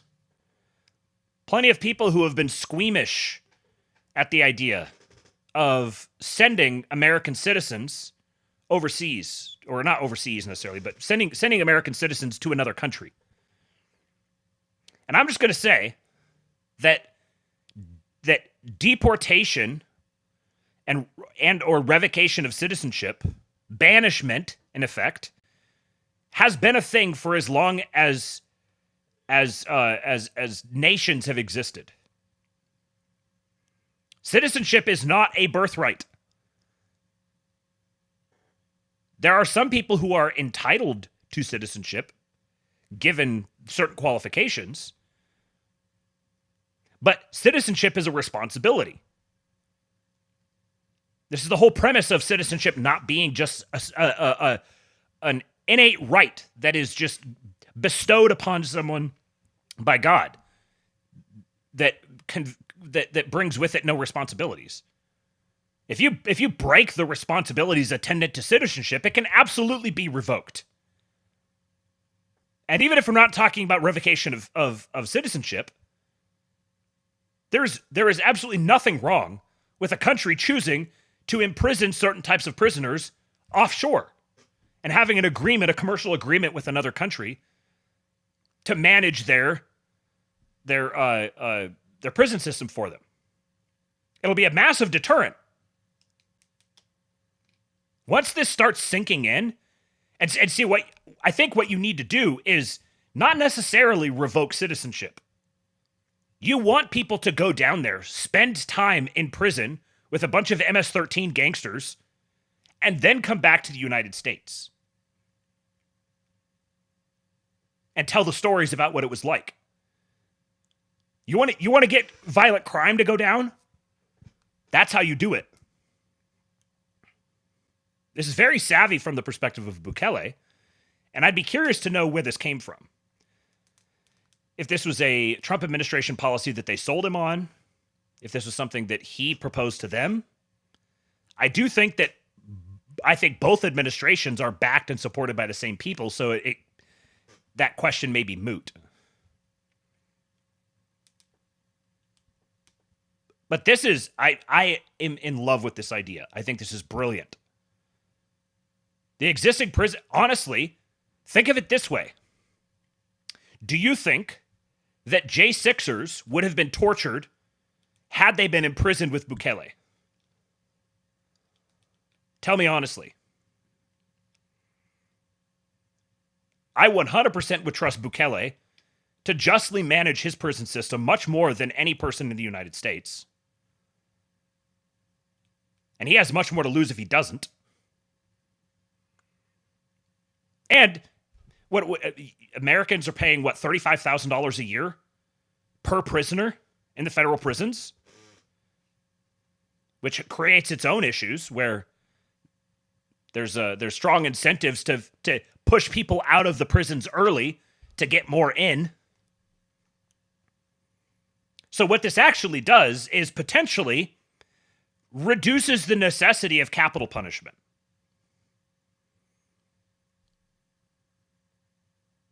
Try that one on for size.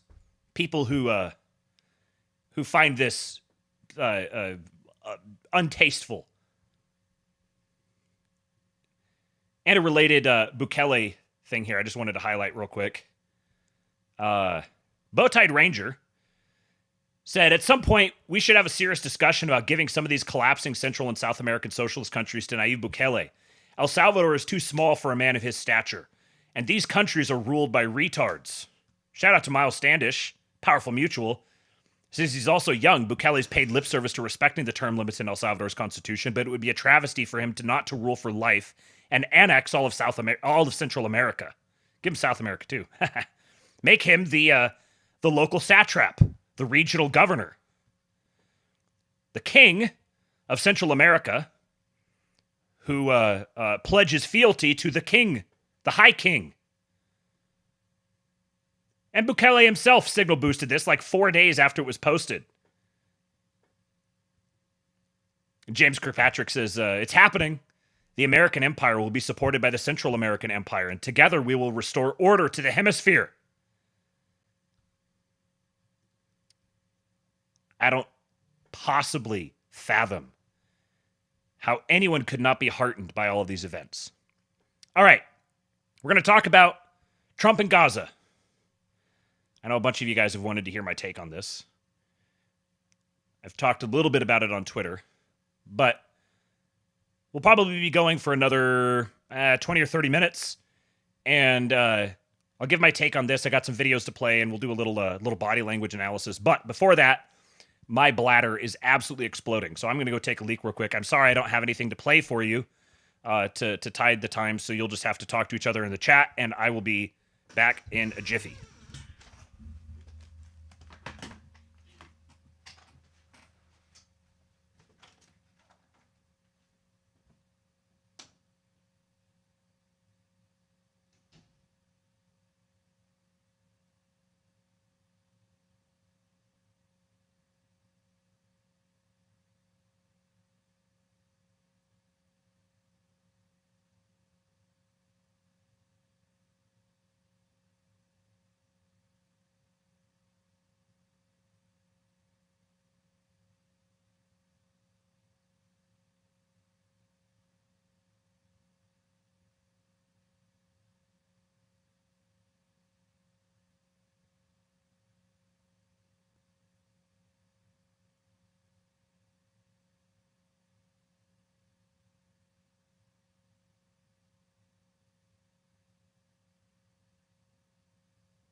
Man, you ever pee so long that you get bored of peeing in the middle of it? The curse of a large bladder. All right.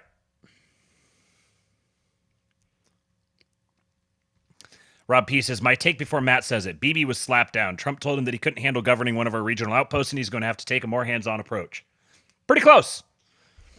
First of all, let's watch this. But the key... Because it's very fashionable among some of the people who are increasingly demonstrating themselves to be just some of the most retarded people on the internet. Like, I might have more respect for Joel Berry than I do for some of these guys.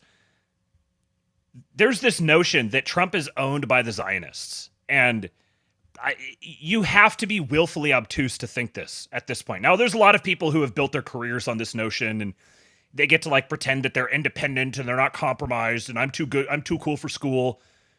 Look at how objective and impartial I am. It's kind of gay, like libertarian shit. But you have not been paying attention if you think that Trump is owned by the Zionists, and especially if you think that he is anything but full of contempt for Benjamin Netanyahu. Now listen to this compilation. But the key is a lasting peace. If you have a lasting peace, first thing you have to ask, do they both want to make it? I have a real question as to whether or not both sides wants to make it. I have a real question as to one side in particular, whether or not they want to make it. Well, I don't want to say that right now. I don't want to say that. I don't want to say which side. So he's talking about a lasting peace between these two sides, between Israel and Hamas, Israel and Iran, however you want to frame it up. One side, I'm not convinced that one side actually wants peace. Well, which side? I'm not going to say that. Now, you could say, oh, this is just him, he doesn't want to completely show his hand because there's like negotiations. Or, oh, he's afraid of his handlers. He doesn't want to make them. Why would he be saying this in the first place? The subtext here, if you have more than a room temperature IQ, the subtext here is he's very obviously talking about Israel. That he thinks Israel doesn't actually want a peace.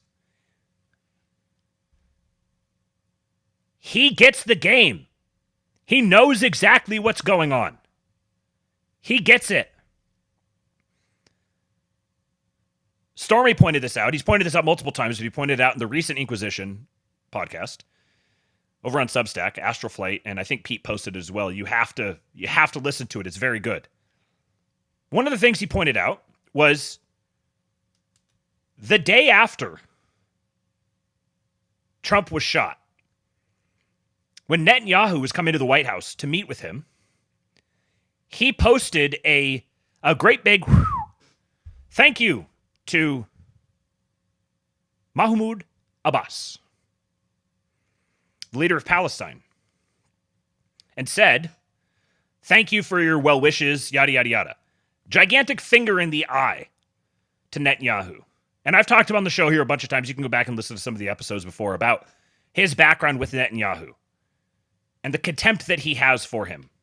Because loyalty is the most important quality to Trump. And Netanyahu backstabbed him big time. So here you've got a clip, first clip, of Trump saying, well, I don't really think... He's effectively saying, I don't think Israel actually wants peace. I want peace. Lots of people claim they want peace. But I don't think Israel actually does.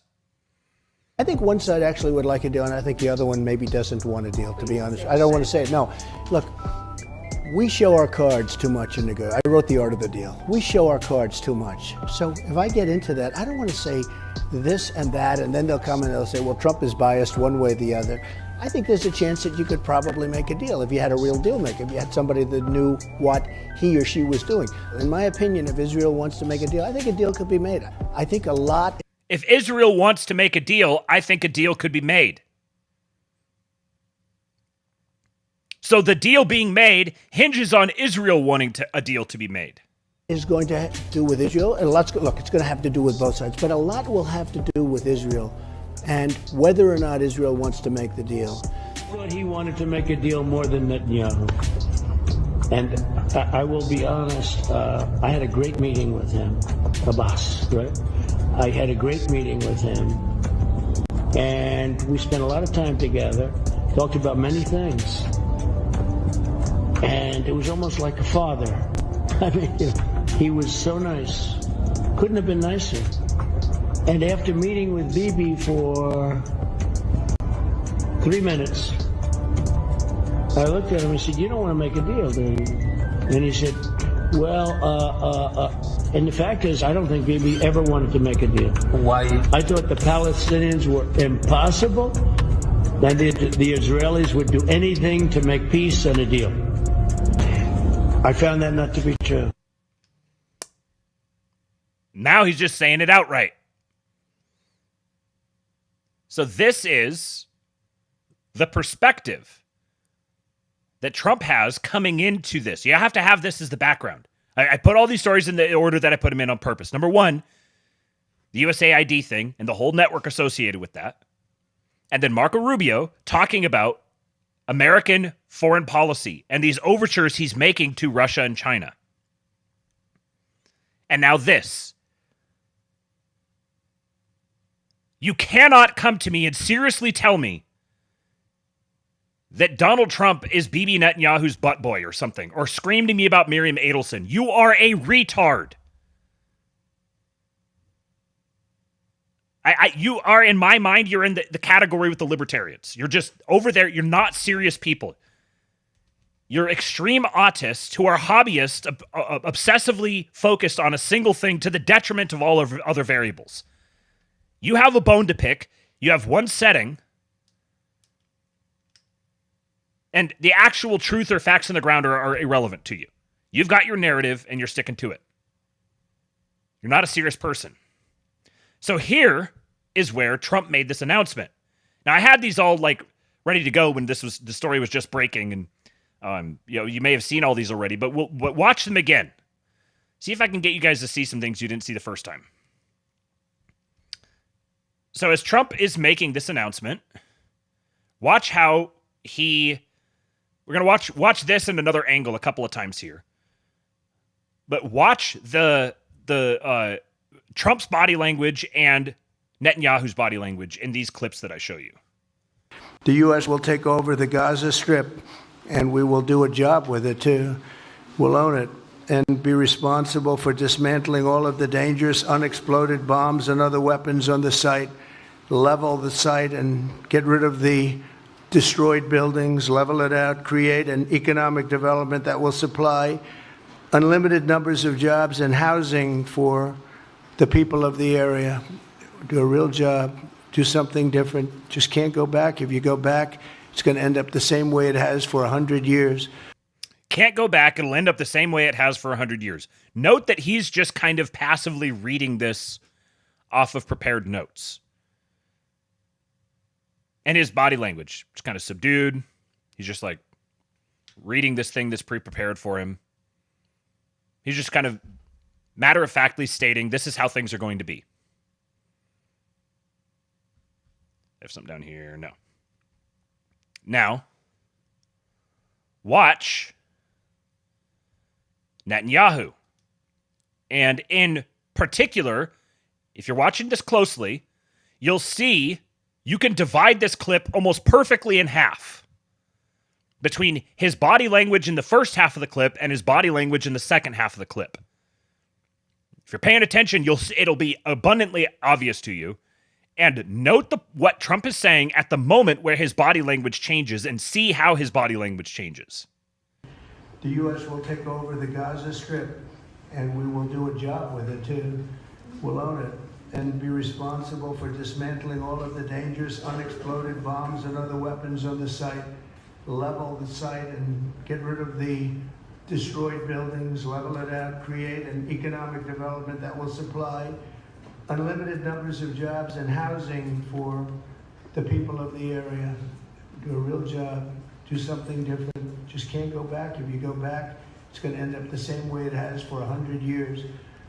I'm hopeful that this ceasefire could be the beginning of a larger and more enduring peace that will end the bloodshed and killing once and for all. With the same goal in mind, my administration has been moving quickly to restore trust in the alliance and rebuild American strength throughout the region. And we've really done that. We're a respected nation. The U.S. will take... So it's right here. So he's standing here. He's kind of still.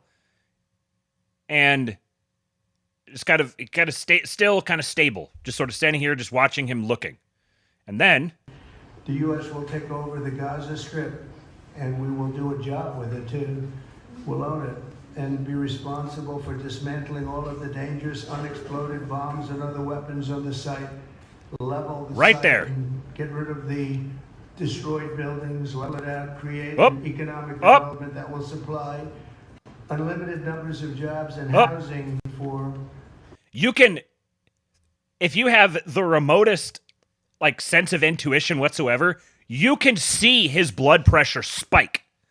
As soon as he says, we will own it, he goes from just kind of standing there, just sort of watching him blank-faced, to he gets this little smirk. His eyes start flitting around. He starts shifting his weight back and forth, foot to foot, looks around closely, looks down, kind of gets this little smile. The dude is like, what the fuck? He did not expect this. This was not something he was anticipating. He was blindsided by this, and he's doing his best to keep his emotions under control, but he can't help it. And he's looking out to see how other people are reacting, because he wants to be able to moderate his own reaction, but he's off kilter now. So he's got to like look around, and there's probably some specific people he's looking at to see what their reactions are. Josh Ham says, that's the smirk of a man who's trying not to scream in frustration. Yes. KJ says he's shifting back and forth like he feels caught off balance. Yes. So Trump is just like monotone, just like reading off this. Okay, this is a matter of fact. This is just what's going to happen. The U.S. is gonna come in and we're gonna take it, and we're gonna make it awesome. And he goes into detail. There's all these like unexploded ordnance and all these destroyed buildings that bombs have been dropped on them, and it's just been completely destroyed. Who destroyed it? They both know that Bibi destroyed it. And Bibi's like, you motherfucker. How dare you talk about this? Like, there's no like, you're not doing the whole, poor Israel thing. Israel doesn't want the United States owning Gaza. Israel wants Gaza with no Gazans. And Trump is saying, you're not going to get Gaza with no Gazans. We're going to own it. Now, is the U.S. actually going to own it? We'll get to that here in just a minute. What I said here is, regardless of the actual upshot of Trump's Gaza negotiations, because this is what it is. This is, how many times have we seen him do this? A lot of other people have made this point already, and this is what I get for talking about news that's 3 days old, but this was my gut reaction to all of this. How many times have we seen him do this? He just did it with the tariffs. He's going to bring something from completely out of left field. Nobody expects it. Everyone's going to be like, what the fuck? Ah! And then you settle on something that works for him. So what's actually going to happen is yet to be decided. It takes a really small mind at this point to see Trump propose something like this and lose your mind over it. You got to wait and see. But it's very obvious, regardless of the actual upshot of them, the most important subtext that the cynics willfully don't get is that Israel is not in the driver's seat. They're dictating nothing. See Bibi's actual butt boy, Lindsey Graham's reaction for further evidence. First thing that happens is Lindsey Graham goes out there and he's like, "Oh yeah, that's a very interesting proposal. I don't know if that's a good one. Maybe we shouldn't do that." Because he knows that his situation is very delicate as well. He's got to try to play like Mr. MAGA, support all of Trump's nominees thing, while Trump is taking a sledgehammer to their entire power apparatus. So they send him out to go give the official response, which is, we don't want this. Where did this come from? The Israeli lobby only has a seat at the table so that they can find out up close and personal what's going to happen to Gaza, irrespective of their demands. Trump is not negotiating with Bibi. Bibi is an ornament in the room. His fate is sealed.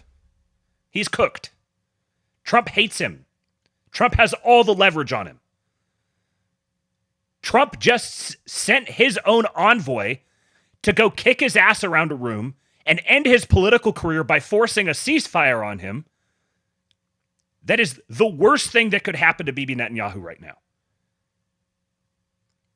If you can't recognize this as the very obvious reality on the ground, you're not worth listening to.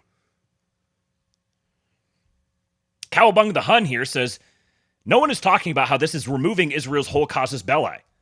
This is like that part of the action movie where the hostage taker accidentally gets what he asked for, and now he has to shit or get off the pot.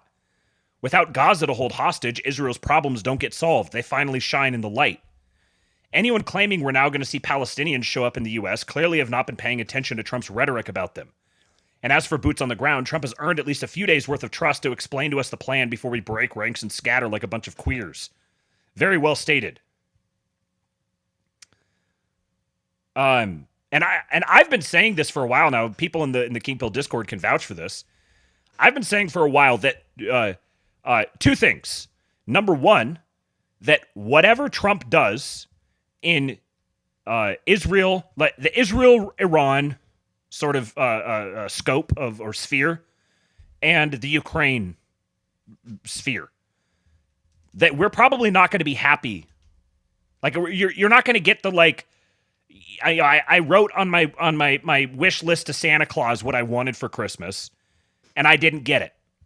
Whatever it is, it's going to be something that is kind of like, whoa, I don't know about that. The other thing that I've been saying is that the best way to resolve this issue and extract the United States from the entire Middle East quagmire is to give Israel what they want.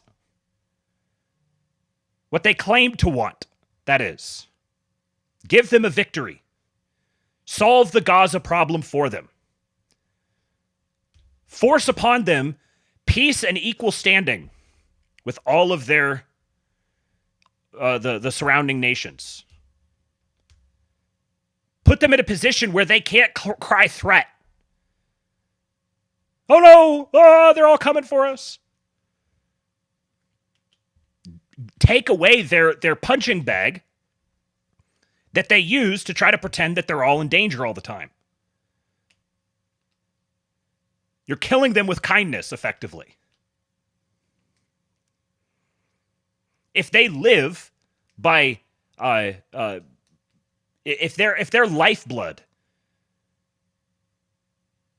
is running away from and demanding protection from anti-Semitism, surround them with philo-Semitism.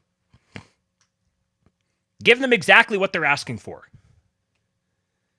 That's how you ensure the United States can pull out. You don't need us here anymore. Look at that. We solved your problems for you. We gave you this great thing. Now you're going to have this awesome, wealthy development that's going to attract all this capital from around the world. It's going to be very peaceful because, there's nobody who's throwing bombs around in Monaco. We're going to put the new Monaco right next to you. You guys are going to thrive. You can have great neighbors, very peaceful, very prosperous, lots of tourism. It'll be a destination zone in the world. We're going to own it, but we'll delegate a governor who'll be very friendly to you, have lots of respect for you. He just loves the Jews, We love our Jews. Force them to swallow their own bullshit and do it with a smile. They're going to take it. They're going to like it. I've been saying for a while that I suspect those two things. One, nobody's going to like the way that the issue gets resolved, and number two, the reason they're not going to like it is because the way it's resolved is by giving them exactly what they're asking for and doing it with a great big smile and acting like it's just the best thing in the world. There's a great thread here from Powerful Mutual Fugitive Caesar. Someone had asked Lafayette Lee what his thoughts were on the U.S. occupation of Gaza. And see, this is how people are framing it, the U.S. occupation of Gaza. And I'll say, I don't think that this is actually the plan, but part of bluffing something like this is that you have to be willing to follow through with it. So I think that there is a world in which this is actually played out And I'll probably have to do another episode going into more details on that because it's already been almost 4 hours. It's one of the longest streams I've ever done. But I can't believe my voice is kept up. So I'll have to get into more details in the future. I think that there is a way in which this may pan out, but it's also a negotiation and a pressure game for the neighboring states. Lafayette Lee says, assuming he's serious, it would be a huge mistake. Huge. I strongly oppose. And Fugitive Caesar says he's trolling Bibi because Bibi supported Biden when the 2020 election was stolen. Trump repeatedly did big PR moves to help Bibi right before the domestic Israeli elections when Bibi was in trouble. Then Bibi was a snake and backstabbed him, pure disloyalty, rather than taking Trump's side or simply remaining neutral. So Israel wants to use American troops to defeat their enemies and give all the land to Israel. American soldiers bleed, take all the losses, Israel captures all the rewards, gives nothing to the American empire. Bibi was visibly flinching and squirming at the podium while Trump was talking about how wonderful and beautiful it would be for America to take all the Gaza land, which Israel desperately wants and has coveted for 50 plus years. Bibi remained non-committal and gave usual politician bullshit where he said Trump is historic and Trump has taken this to a new level and we should all listen to Trump's vision and Trump is a man of genius. But notice all these phrases are empty platitudes designed to stall for time. Trump can't side with the Palestinians for political reasons, but he is fucking over Israel by doing an agree and amplify, where he is siding with Israel in such a way to capture everything Israel wanted out of this war. I love Israel. That's why I'm taking their land. Maybe this could work where America would own all the Gaza territory and then lease it to Israeli residents. Trump becomes the new landlord to the Jews and charges them rents. Should we talk about occupation? If there is occupation, this is what it's going to look like. It's a similar strategy to Trump's sovereign wealth fund, where he realizes America is the single biggest contract/customer of most companies that operate as vendors to the government. So he wants to take an equity stake of 5 to 20% in exchange for massive bulk orders. A creative way to pay off the $35 trillion deficit. This is going to be a subject of future discussion. He touches on it here, but we're going to talk more about the sovereign wealth fund in the future because I've been sniffing around this for a while and trying to figure out exactly what the angle is. And I've been starting to figure it out. And then if you've listened to the most recent Inquisition episode,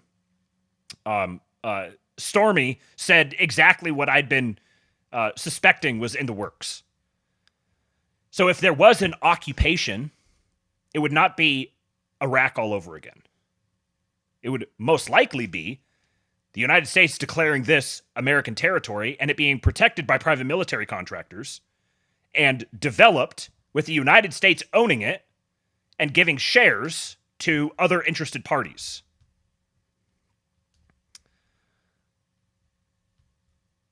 Basically, it's a mistake to put American citizens, companies, or soldiers in Israel or Gaza because it invites future forever wars or proxy conflicts. But it would be smart for us to start charging rents or leases to our vassal states in exchange for military protection. Bibi is thinking he just exchanged weak, tiny Palestinian neighbors for permanent hostile American squatters. All of this is just setting up the next phase of the negotiation where Trump doesn't actually want the stuff he's asking for. Trump is trying to set up peace with Iran, relocating Gazans to Egypt and Jordan, while making Saudi Arabia pay for it, etc.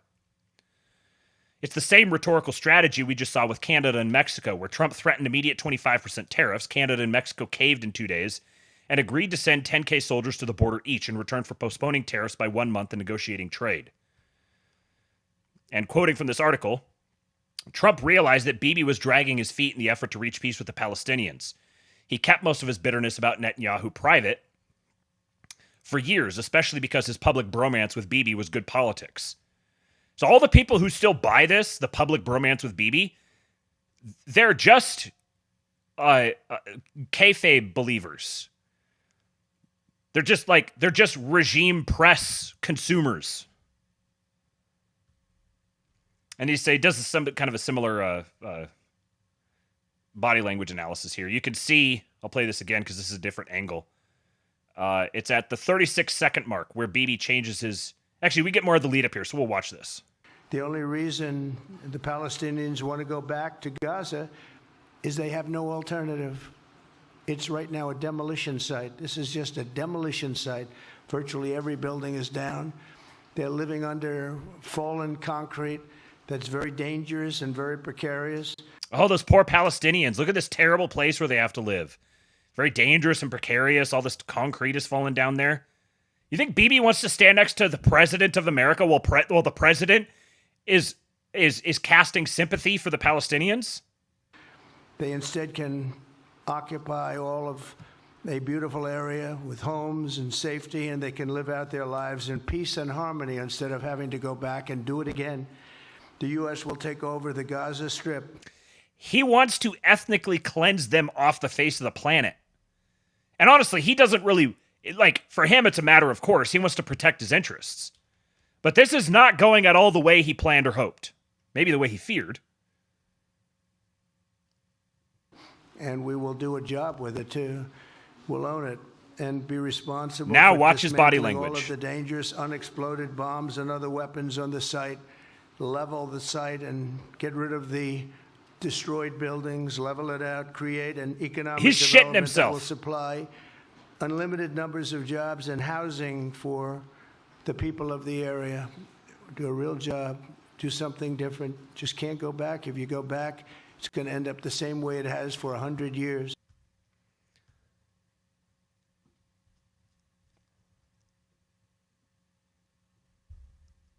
All right, and then I got a couple other things on this. Tom Luongo shared this. Joaquin Flores, that new resistance. I'm not a big Telegram guy. I haven't followed him that closely, but I thought what he said here was interesting.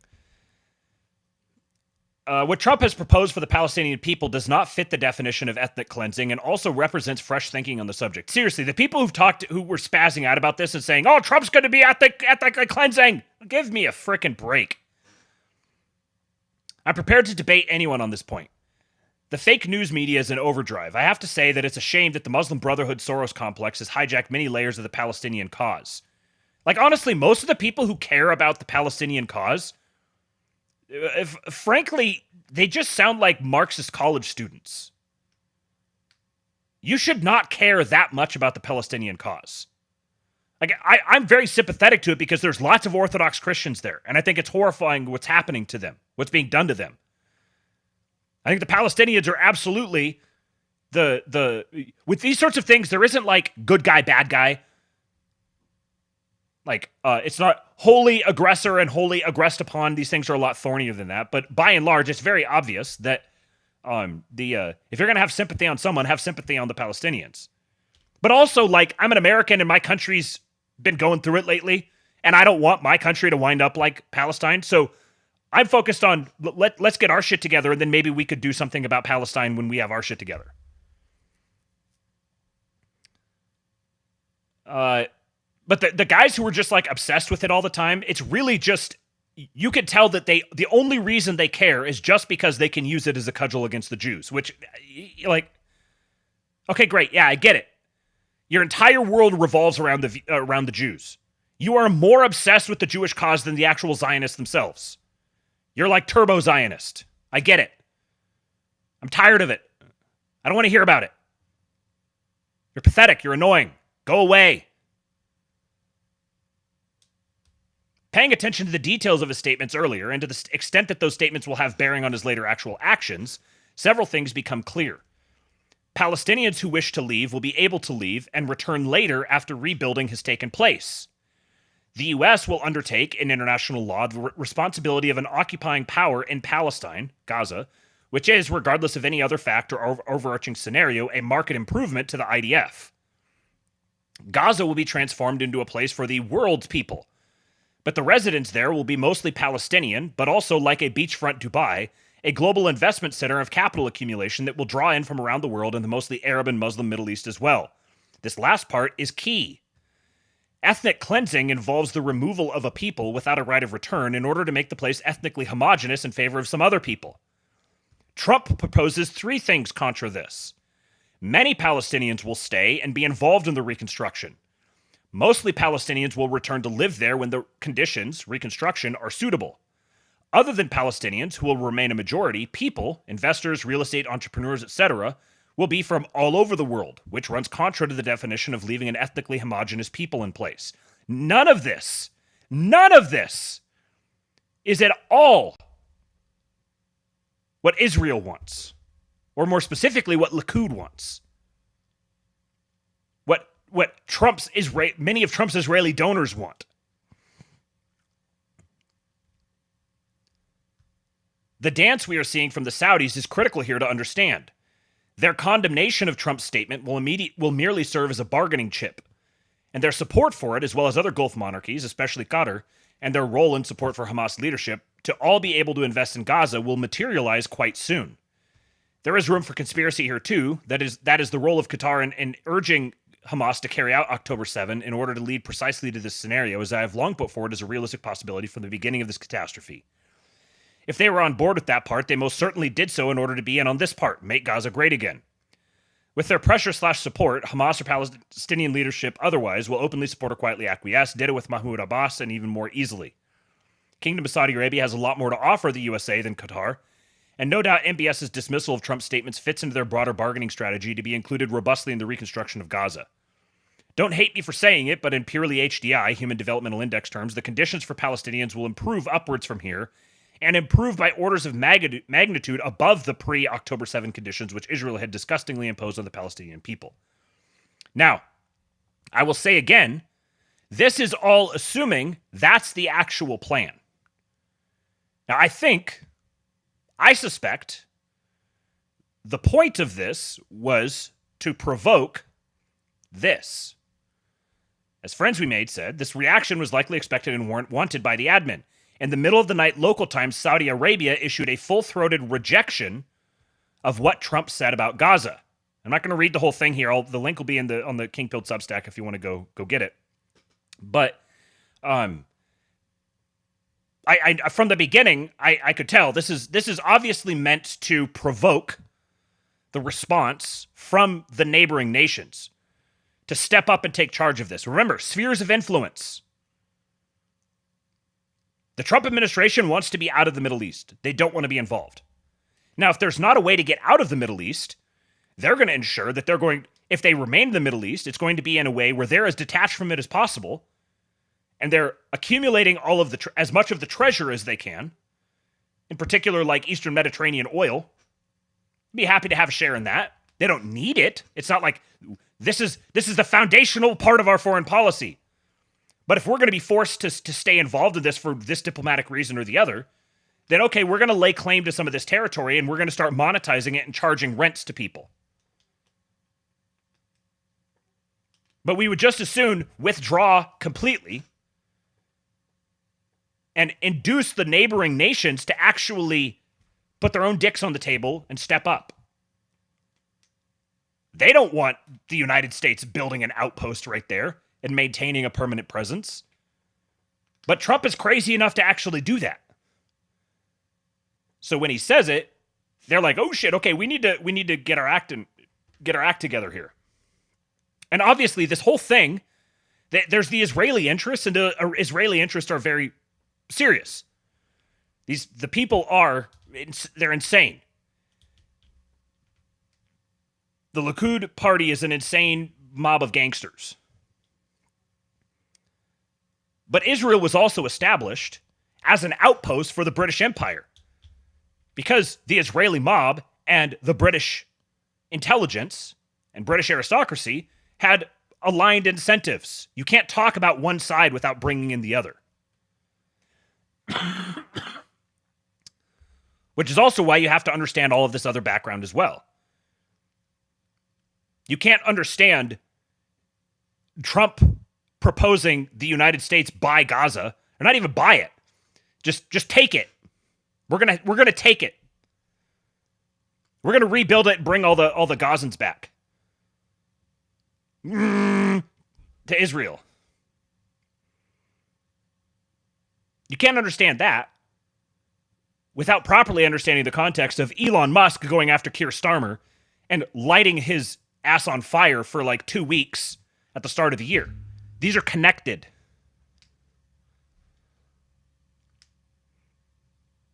And of course, the day after everyone freaked the fuck out and melted down and said, it's all over, which was exactly what I predicted was going to happen, by the way.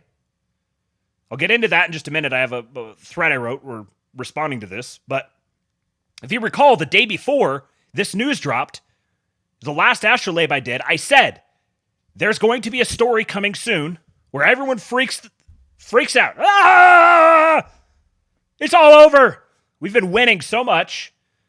All these losers are waiting for something. It's all over. They're going to jump on it when they get it. And lo and behold, the next day, something like that happened. And I've given you my assessment of it, which is the same as it was from the moment that I looked into it that night. And I said, this is a negotiation. This is posturing, trying to induce the other nations to step up to the plate and take over the situation. And the next day, National Security Advisor Mike Waltz shows up and says that. I mean, you have literally nearly 2 million people living in a place that has thousands and thousands of unexploded ordnance and bombs. It's in some places like a minefield. You have buildings that are collapsing and unsafe. You have no sewage, no running water. It has become completely unlivable with this war that Hamas started on October 7th. And I, as a veteran, can tell you it is despicable. And you can cry all you want about him saying the war Hamas started. He may directly believe that. I don't know if he directly believes that. It doesn't matter whether he believes it. Debating over who started the war is crayon eater stuff. The fact of the matter is that the official record says Hamas started the war. It was an attack by Hamas. Were they baited in? Were there double agents that did it? Whatever. None of that stuff matters for the sake of the official record. The official record says Hamas attacked Israel. And there's no point. It would be a massive diplomatic own goal and big old kerfuffle to not just run with that line, because you can run with that line and accomplish everything that they're doing exactly as they have. It makes no difference to me whether they actually are fully pilled on this issue or not. And sad that groups like Hamas, Al-Qaeda, ISIS literally sacrifice the lives and the livelihoods of their own people to achieve some type of ideological gain. But I think what the president is just acknowledging is we've been looking at this over the last weeks and months, and frankly, he's been thinking about it since October 7th, and that war is, you know, everybody's heart breaks for the Palestinian people across the region, and rightly so, but he's not seeing any realistic solutions on how those miles and miles and miles of debris are going to be cleared, how those, you know, essentially unexploded bombs are going to be removed, how these people are physically going to live for the at least a decade, if not longer, it's going to take to do this. So the fact that nobody has a realistic solution, and he puts some very bold, fresh, new ideas out on the table, I don't think should be criticized in any way. I think it's going to bring the entire region to come with their own solutions. Precisely it. Josh Ham says Russ Vogt is now confirmed as director of OMB. Oh boy, now things get fun. Now they're going to start doing shit there. So Stormy quote tweeted that, and he said, last night, watching all you guys freak out like deranged women completely ruled by emotion, I couldn't stop thinking. These are the men Yaki warned me about, devoid of conviction. 1 minute hailing the great man to jeering as he swings from a lamppost the next. Reflect. And Woe said good men who are less than very intelligent can be trivially reduced to the emotional state of girls through manipulating their focus. New information misunderstood triggers an unnecessary threat response and you get hysterics. This is the news cycle of the right. And I said in the most recent Astrolabe on 2-3, I predicted exactly this, which was Boniface Option said 2 weeks straight of nonstop winning. First possible L happens. It's over. Kamala is brat all over again. Some people are just not cut out to be plan truesters. I said crazy that it only took a single day after I predicted that this would happen. We've been stacking up a completely unprecedented pile of wins, which means a small but obnoxiously loud contingent of the internet has been in full black pill withdrawal, desperately searching for an opportunity to indulge their addiction to doom porn. It was just a matter of time before they found something they could seize on, and of course, as I predicted, they're doing everything they can to frame this as the most important issue that makes everything else moot. They are losers, because they can't feel whole unless they can identify with losing. They're spiritually poisonous and must be given no quarter. And I added on to this. Here's the bitter white pill, to borrow a term from the great Mr. Miranchuk. as obnoxious as they are, whenever we get one of these events where certain swaths of the online commentariat start pissing and shitting all over themselves whenever Trump happens to even hint at touching their pet issue, it's always the same issue, we can see them as a blessing in disguise. They are helpfully outing themselves as emotionally incontinent spiritual females. Make note of them, and remember to think less of them in the future. They aren't trustworthy and should not be relied upon for anything unless and until they repent and grovel for a good long while. It's also a helpful reminder that the world is in desperate need of wise men, and the burden upon the rest of us is all the greater. We must rise to it. Remember, we're entering an age of powerful centralizing power, and how that power is wielded is going to depend heavily on the quality of the men wielding that power. We need wisdom, we need discretion, we need humility. Men who behave this way, emotionally incontinent spiritual females, and there's nothing wrong with being a female, but being a man who behaves emotionally incontinently like a spiritual female is perverse. It's disgusting. It's queer. We have females to be females. We don't need insecure, fretting little men to be females. That's gross. Nobody wants that. Those men get thrown out of the city. They need to go like forage for rabbits and roots and stuff and harden up. Many of them are just not cut out for politics, and this is I've said many times that the greatest thing about social media is that it gives anyone a voice, and the worst thing about social media is it gives anyone a voice. Most people just aren't cut out for being politics understanders. And yet, with the internet, anybody can LARP as a politics understander. And so gay, retarded people are able to get audiences pretending to be politics understanders, even though they're not. And so these sorts of events are very useful to us, but you have to remember, take note of the people, especially the men. The women or whatever. The women are going to police the women. We've got some beloved women that hang out in our little circles here, but I'm talking to men. Remember the sniveling little boys who started squealing when this happened, started crying about it. They don't need to be hurt. Well, we need to kill them or anything. Not advocating violence against them. But they just revealed themselves as not being trustworthy. They're not someone you can depend upon. You can't trust their insight. You can't trust their motivations. Don't listen to them.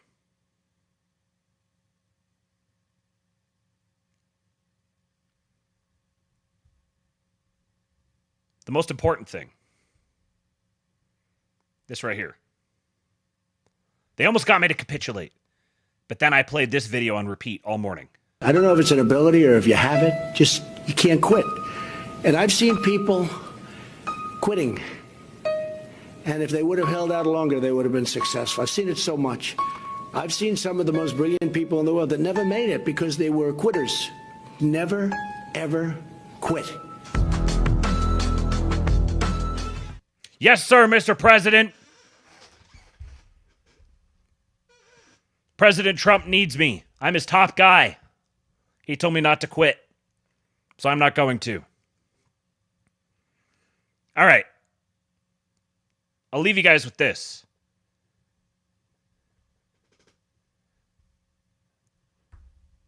For a little sneak peek at just how much easier aspects of life are going to be, this is Amjad Masad, who I believe he's either Jordanian or he may identify as Palestinian. I'm not sure. CEO of Replit. He had a very interesting conversation with Tucker not too long ago, and he's kind of in that sort of PayPal mafia orbit. I've read some threads on here before about him as an immigrant and buying fully into the American identity and recognizing his status as an immigrant. And Replit is his company he founded Create beautiful modern web applications at the speed of thought with the power of Replic's AI agent. Idea to app. Check out this video here. App building for our children. Creating an app is going to be easier than setting up a website. Is to remember how once upon a time it was like crazy that a business would have a website. Oh wow, you're on the web now. You're on the World Wide Web. And then it was like an app. Like, oh man, you have an app? But you have to, to get an app, you have to have, developers and coders, and you got to get a team, and it's going to be tens and hundreds of thousands of dollars to build, and a whole ecosystem around it. Building an app is going to become almost passé. This is where it's at right now. You always wondered why that app didn't exist. Now you can make it. Meet Replit Agent. Want a custom workout plan? Make an app for that. Have a great idea at 2 a.m.? Make an app for that. Need to run an analysis? Or learn with your kids? Make an app for that too. This isn't just making apps. This is your imagination unleashed. Describe what you want and watch it come to life. No coding experience, right from your phone. Made an awesome app? Share it with a friend. Have a business idea? Start in minutes. Everything you need is in your hands. Now is the perfect time. Create something amazing. What will you make today? Try it free at replit.com. What this is going to mean ultimately, it goes beyond just the simple capacity of making an app. What it is you have an AI agent that you can delegate to do extremely sophisticated, complex tasks for you on demand. And with many of, I've followed a number of people who are working with these types of things, with Replit, and there's a bunch of other people working on these projects where they're like giving voice commands. They just are speaking. They say, do this. And they look at it and they're like, okay, now, change this part here and make that part look like that and fix this to be this way. And they're developing the entire app just right there. So building and developing an app, the costs of doing that, you're going to have apps that are very obviously, it's going to be easy to see, oh, this is like an AI app. It's going to have weird little quirks. So then your actual app development, the old school way, the way things are done right now, it'll become old school very quickly, and it'll be a premium, because there'll be certain specific custom things or certain aesthetic things, certain design things that will be distinctly human. So some app developers are going to get inordinately wealthy and well-connected and powerful. Others are going to be just put out of a job immediately. But the great thing is, all those guys, all those app developers who got put out of a job, well, now they can take the thing that put them out of a job and use it to start a new career. And you can develop an app immediately. There's all sorts of little different micro tasks and stuff that you can automate, even some macro tasks that you can automate, which means it's going to vastly upscale human productivity. And the people who get the disproportionate benefit of that productivity increase are the people who are ahead of the curve. I've got more AI stuff coming in the future, because it's funny, I find myself in this position where I think people both vastly overestimate what AI is going to be and also don't appreciate just how quickly it's going to be so comprehensively transformative. I think both of these things are true. There's people who are like, oh, it's going to be the end of the world. And there's people who are like, oh, it's not going to be anything. It's like, oh. They're like Paul Krugman. Oh, the internet's never going to turn into anything. AI is simultaneously going to be massively transformative. And it's also not going to be like your worst sci-fi nightmares come to life. Both of these things are simultaneously true.